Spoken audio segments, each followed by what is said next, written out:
ਜੇ ਉਹ ਸਰਕਾਰ ਵਿੱਚ ਹੁੰਦੇ ਤਾਂ ਆਹ ਕੁਛ ਜਿਹੜਾ 2 ਦਸੰਬਰ ਨੂੰ ਹੋਇਆ ਸ਼੍ਰੀ ਅਕਾਲ ਤਖਤ ਸਾਹਿਬ ਤੇ, ਇਹ ਨਹੀਂ ਸੀ ਹੋਣਾ। ਉਹਨਾਂ ਨੇ ਪਹਿਲਾਂ ਹੀ ਜਥੇਦਾਰ ਡਰਾ ਲੈਣੇ ਸੀ। ਤੋਂ ਅਕਾਲੀ ਦਲ ਹਮੇਸ਼ਾ ਹੀ ਡਰ ਦੀ ਰਾਜਨੀਤੀ, ਦਹਿਸ਼ਤ ਦੀ ਰਾਜਨੀਤੀ ਕਰਦਾ ਰਿਹਾ। ਉਹ ਧਰਮ ਦੇ ਕੁੰਡੇ ਅਧੀਨ ਰਾਜਨੀਤੀ ਕਰਨਾ ਹੀ ਨਹੀਂ ਚਾਹੁੰਦਾ। ਪ੍ਰਕਾਸ਼ ਸਿੰਘ ਬਾਦਲ ਇਸ ਦਾ ਸਭ ਤੋਂ ਮਾਸਟਰਮਾਈਂਡ ਸੀ।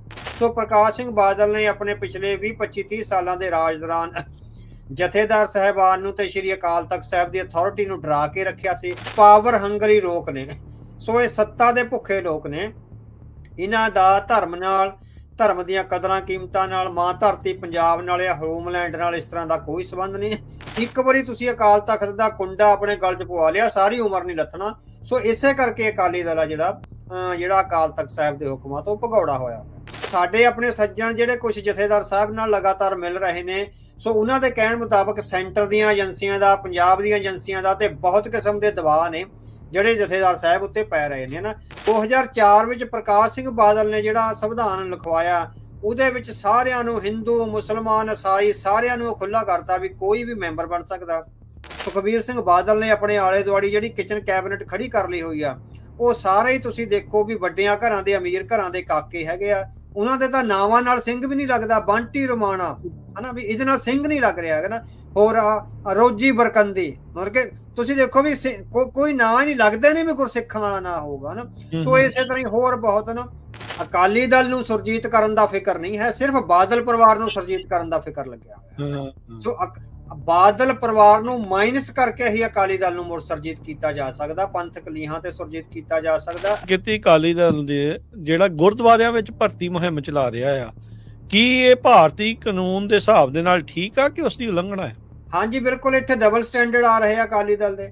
ਅਕਾਲੀ ਦਲ ਅਕਾਲ ਤਖਤ ਦੇ ਜਥੇਦਾਰ ਨੂੰ ਧਮਕੀਆਂ ਦੇ ਰਿਹਾ ਤੇ ਡਰਾ ਰਿਹਾ ਵੀ ਜੇ ਅਸੀਂ ਤਖਤ ਸਾਹਿਬਾਨ ਦੇ ਜਥੇਦਾਰਾਂ ਵੱਲੋਂ ਬਣਾਈ ਗਈ ਕਮੇਟੀ ਦੇ ਅਨੁਸਾਰ ਭਰਤੀ ਸ਼ੁਰੂ ਕਰਦੇ ਆ ਤਾਂ ਸਾਨੂੰ ਭਾਰਤੀ ਚੋਣ ਕਮਿਸ਼ਨ ਸਾਡੀ ਮਾਨਤਾ ਨੂੰ ਰੱਦ ਕਰ ਦਊਗਾ ਹਨਾ। ਸੋ ਇਹ ਤਰਕ ਲੈ ਕੇ ਆਉਂਦੇ ਆ।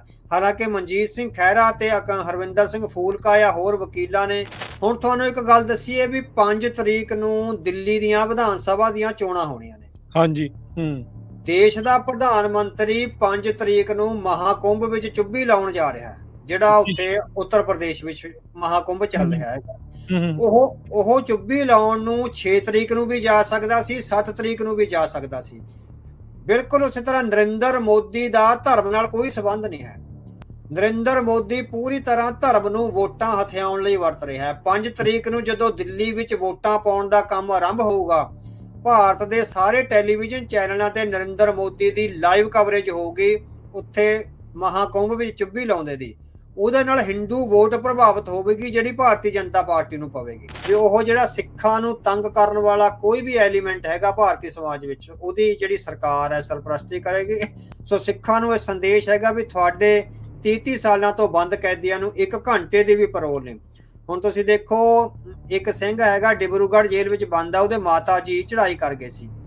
ਕਾਨੂੰਨੀ ਤੌਰ ਤੇ ਇਹ ਦਿੱਤਾ ਗਿਆ ਵੀ ਉਹ 7 ਦਿਨਾਂ ਦੀ ਪਰੋਲ ਤੇ ਆਇਆ, ਪਰ ਉਹ 1 ਘੰਟੇ ਲਈ ਆਪਣੇ ਘਰ ਆਇਆ। ਬਾਕੀ 6 ਦਿਨ ਉਹਨੂੰ CIA ਸਟਾਫ ਵਿੱਚ ਬੰਦ ਰੱਖਿਆ ਗਿਆ ਤੇ 7ਵੇਂ ਦਿਨ ਡਿਬਰੂਗੜ੍ਹ ਭੇਜਤਾ ਹੋਇਆ ਵਾਪਸ ਕਰ। ਜਿਹੜੇ ਕਾਂਗਰਸ ਦੇ ਲੀਡਰ ਨੇ MLA ਪ੍ਰਗਟ ਸਿੰਘ, ਉਹਨਾਂ ਨੇ ਆਪਣੇ ਟਵਿੱਟਰ ਅਕਾਊਂਟ ਤੇ ਸ਼ੋਅ ਕਰਿਆ ਬੰਬੇ ਦੇ ਅਖਬਾਰਾਂ ਵਿੱਚ ਪੂਰੇ ਸਫੇ ਦਾ ਕਲਰਡ ਇਸ਼ਤਿਹਾਰ ਲੱਗਿਆ ਪੰਜਾਬ ਦੇ ਮੁੱਖ ਮੰਤਰੀ ਭਗਵੰਤ ਸਿੰਘ ਮਾਨ ਦਾ ਨਾ। ਸੋ ਇਹ ਹਿਮਾਕਤ ਤਾਂ ਕਦੇ ਅਕਾਲੀ ਦਲ ਔਰ ਕਾਂਗਰਸ ਨੇ ਨਹੀਂ ਸੀ ਕਰੀ ਵੀ ਸਾਨੂੰ ਬੰਬੇ ਦੇ ਅਖਬਾਰਾਂ ਵਿੱਚ ਇਸ਼ਤਿਹਾਰ ਦੇਣ ਦੀ ਕੀ ਜ਼ਰੂਰਤ ਆ, ਉਹ ਵੀ ਪੰਜਾਬ ਸਰਕਾਰ ਦੇ ਫੈਸਲੇ ਪੈਸਿਆਂ ਤੇ। ਇੱਕ ਅਖਬਾਰ ਦਾ ਮੈਗਜ਼ੀਨ ਜਾਨੀ ਇੱਕ ਪੂਰੇ ਸਫੇ ਦਾ ਕਲਰਡ ਮੈਗਜ਼ੀਨ ਹੋਏਗਾ ਪੂਰੇ ਮਹਾਰਾਸ਼ਟਰ ਵਿੱਚ ਜਿਹੜਾ ਛਪਦਾ। ਜੇ 5 ਅਖਬਾਰਾਂ ਵਿੱਚ ਛਪਿਆ, ਇਟ ਮੀਨਸ 5 25 ਕਰੋੜ ਰੁਪਈਆ ਤੁਸੀਂ ਇੱਕ ਦਿਨ 'ਚ ਬਰਬਾਦ ਕਰਤਾ ਪੰਜਾਬ ਦੇ ਟੈਕਸ ਪੇਅਰ ਮਨੀ ਦਾ, ਸਿਰਫ ਮਹਾਰਾਸ਼ਟਰ ਵਿੱਚ। ਸੋ ਇਹ ਜਿਹੜਾ ਗੁਰਦੁਆਰਿਆਂ ਦੇ ਖਿਲਾਫ ਖਬਰ ਆ, ਮੈਂ ਇਹਦਾ ਸਵਾਗਤ ਕਰਦਾ। ਮੈਂ ਉਹ ਅਫਸਰਾਂ ਦੀ ਜਿਹੜੀ ਬਦਸਲੂਕੀ ਹੋਈ ਆ ਉਹਦਾ ਵੀ ਸਵਾਗਤ ਕਰਦਾ ਤੇ ਇਹਦਾ ਵੀ ਮੇਰਾ ਇੱਕ ਤਰਕ ਹੈਗਾ ਵੀ ਜਿੰਨਾ ਇੱਕ ਤਾਂ ਤੁਸੀਂ ਦੇਖੋ ਵੀ ਜਿਹੜੀ ਗੁਰਦੁਆਰਿਆਂ ਦੇ ਖਿਲਾਫ ਉਹਨਾਂ ਨੇ ਖਬਰ ਚਲਾਈ ਹੈ, ਤੁਸੀਂ ਦੇਖੋ ਵੀ ਸਿੱਖ ਇੰਟਰਨੈਸ਼ਨਲ ਲੈਵਲ ਤੇ ਕਿੰਨੇ ਮਜ਼ਬੂਤ ਔਰ ਕਿਸ ਪੱਧਰ ਤੇ ਪਹੁੰਚ ਗਏ ਆ ਹਨਾ। ਸਿੱਖਾਂ ਦੀ ਕੀਮਤ ਕੀ ਪੈ ਗਈ ਆ ਹੋਈ। ਇਹ ਸਾਡੇ ਲਈ ਵਰਦਾਨ ਆ। ਸਿੱਖ ਪੁਲਿਸ ਅਫਸਰਾਂ ਦੀ ਬੇਇੱਜ਼ਤੀ ਹੋਣੀ, ਬੇਪਤੀ ਹੋਣੀ, ਇਹ ਕੌਮ ਲਈ ਵਰਦਾਨ ਆ। ਜਦੋਂ ਟੌਪ ਦੀ ਕਰੀਮੀ ਲੇਅਰ ਦੇ ਗਲ ਨੂੰ ਹੱਥ ਪਊਗਾ ਤਾਂ ਉਹਨਾਂ ਵਿੱਚ ਬੇਗਾਨਗੀ ਆਊਗੀ ਤਾਂ ਕੌਮ ਵਿੱਚ ਇਕਮੁੱਠਤਾ ਆਊਗੀ। ਇਹ ਕੌਮ ਵਿੱਚ ਇਕਮੁੱਠਤਾ ਜਿਹੜੀ ਹੈਗੀ ਆ ਲਿਆਉਣ ਦੇ ਕਾਰਨ ਆ। ਗੁਰੂ ਘਰਾਂ ਦੇ ਖਿਲਾਫ ਜਿਹੜੀ ਇਹ ਸਾਰੀ ਹਾਲਾਂਕਿ ਕੋਈ ਵੀ ਇਹਦਾ ਤੱਥ ਨਹੀਂ, ਕੋਈ ਕੁਛ ਨਹੀਂ, ਬਿਨਾਂ ਹੀ ਗੱਲ ਤੋਂ ਜਿਹੜੀ ਫੈਲਾਈ ਜਾ ਰਹੀ ਹੈ। ਜਦੋਂ ਸਿੱਖ ਨੈਸ਼ਨਲਿਜ਼ਮ ਦਾ ਸਟਰਗਲ ਸ਼ੁਰੂ ਕਰਨਗੇ ਉਦੋਂ ਉਹਨਾਂ ਦੀ ਪੋਲੀਟੀਕਲ ਡੈਸਟਨੀ ਆ ਉਹਨਾਂ ਦੇ ਪੈਰਾਂ ਦੇ ਵਿੱਚ ਡਿੱਗੇ ਗਿਆ। ਆਪਦੇ ਸਾਹਮਣੇ ਲਿਆਂਦਾ ਸੀਗਾ restructuring of Russia and restructuring of Asia ਜਿਹੜੀ ਹੈਗੀ ਆ ਉਹ ਜਿਉਂ ਦੀ ਤਿਉਂ ਖੜੀ ਹੈਗੀ ਆ। ਇਟ ਮੀਨਸ ਪੋਲੀਟੀਕਲ ਲੀਡਰਸ਼ਿਪ ਜਿੱਦਾਂ ਮਰਜ਼ੀ ਬਦਲਦੀ ਰਹੇ, ਜਿਹੜੀ ਅਫਸਰਸ਼ਾਹੀ ਨੇ ਰੋਡ ਮੈਪ ਡਰਾਅ ਕਰ ਲਿਆ ਹੋਇਆ ਉਹਦੇ ਤੇ ਕਿੰਤੂ ਪ੍ਰੰਤ ਨਹੀਂ ਹੋਊਗਾ। 1 ਜਾਂ 2% ਅੱਗੇ ਪਿੱਛੇ ਹੋ ਸਕਦਾ ਹੁੰਦਾ, ਇਹ ਨਹੀਂ ਹੋਏਗਾ ਵੀ 98% ਹੀ ਡੋਨਾਲਡ ਟਰੰਪ ਨੇ ਉਹ ਸਾਰੀ ਸਕੀਮ ਬਦਲਦੀ ਹੋਏਗੀ। ਭਾਰਤ ਨੂੰ ਥਾਂ ਸਿਰ ਲਿਆਉਣ ਦਾ ਜਿਹੜਾ ਹੈਗਾ ਯਤਨ ਕਰ ਰਿਹਾ ਹੈਗਾ। ਸੋ ਹਾਲੇ ਉਹ ਜੇ ਸੀਰੀਅਸ ਨਹੀਂ ਵੀ ਹੈਗਾ, ਪਰ ਘੱਟੋ ਘੱਟ ਸਿੱਖਾਂ ਲਈ ਤਾਂ ਇਹ ਗੱਲ ਹੈਗੀ ਆ ਵੀ ਘੱਟੋ ਘੱਟ ਉਹਨਾਂ ਦਾ ਕੇਸ ਆ ਜਿਹੜਾ ਇੰਟਰਨੈਸ਼ਨਲ ਲੈਵਲ ਤੇ ਸੁਣਿਆ ਜਾਣ ਲੱਗਾ, ਉਹਨਾਂ ਨੂੰ ਕੰਸੀਡਰ ਕੀਤਾ ਜਾਣ ਲੱਗਿਆ।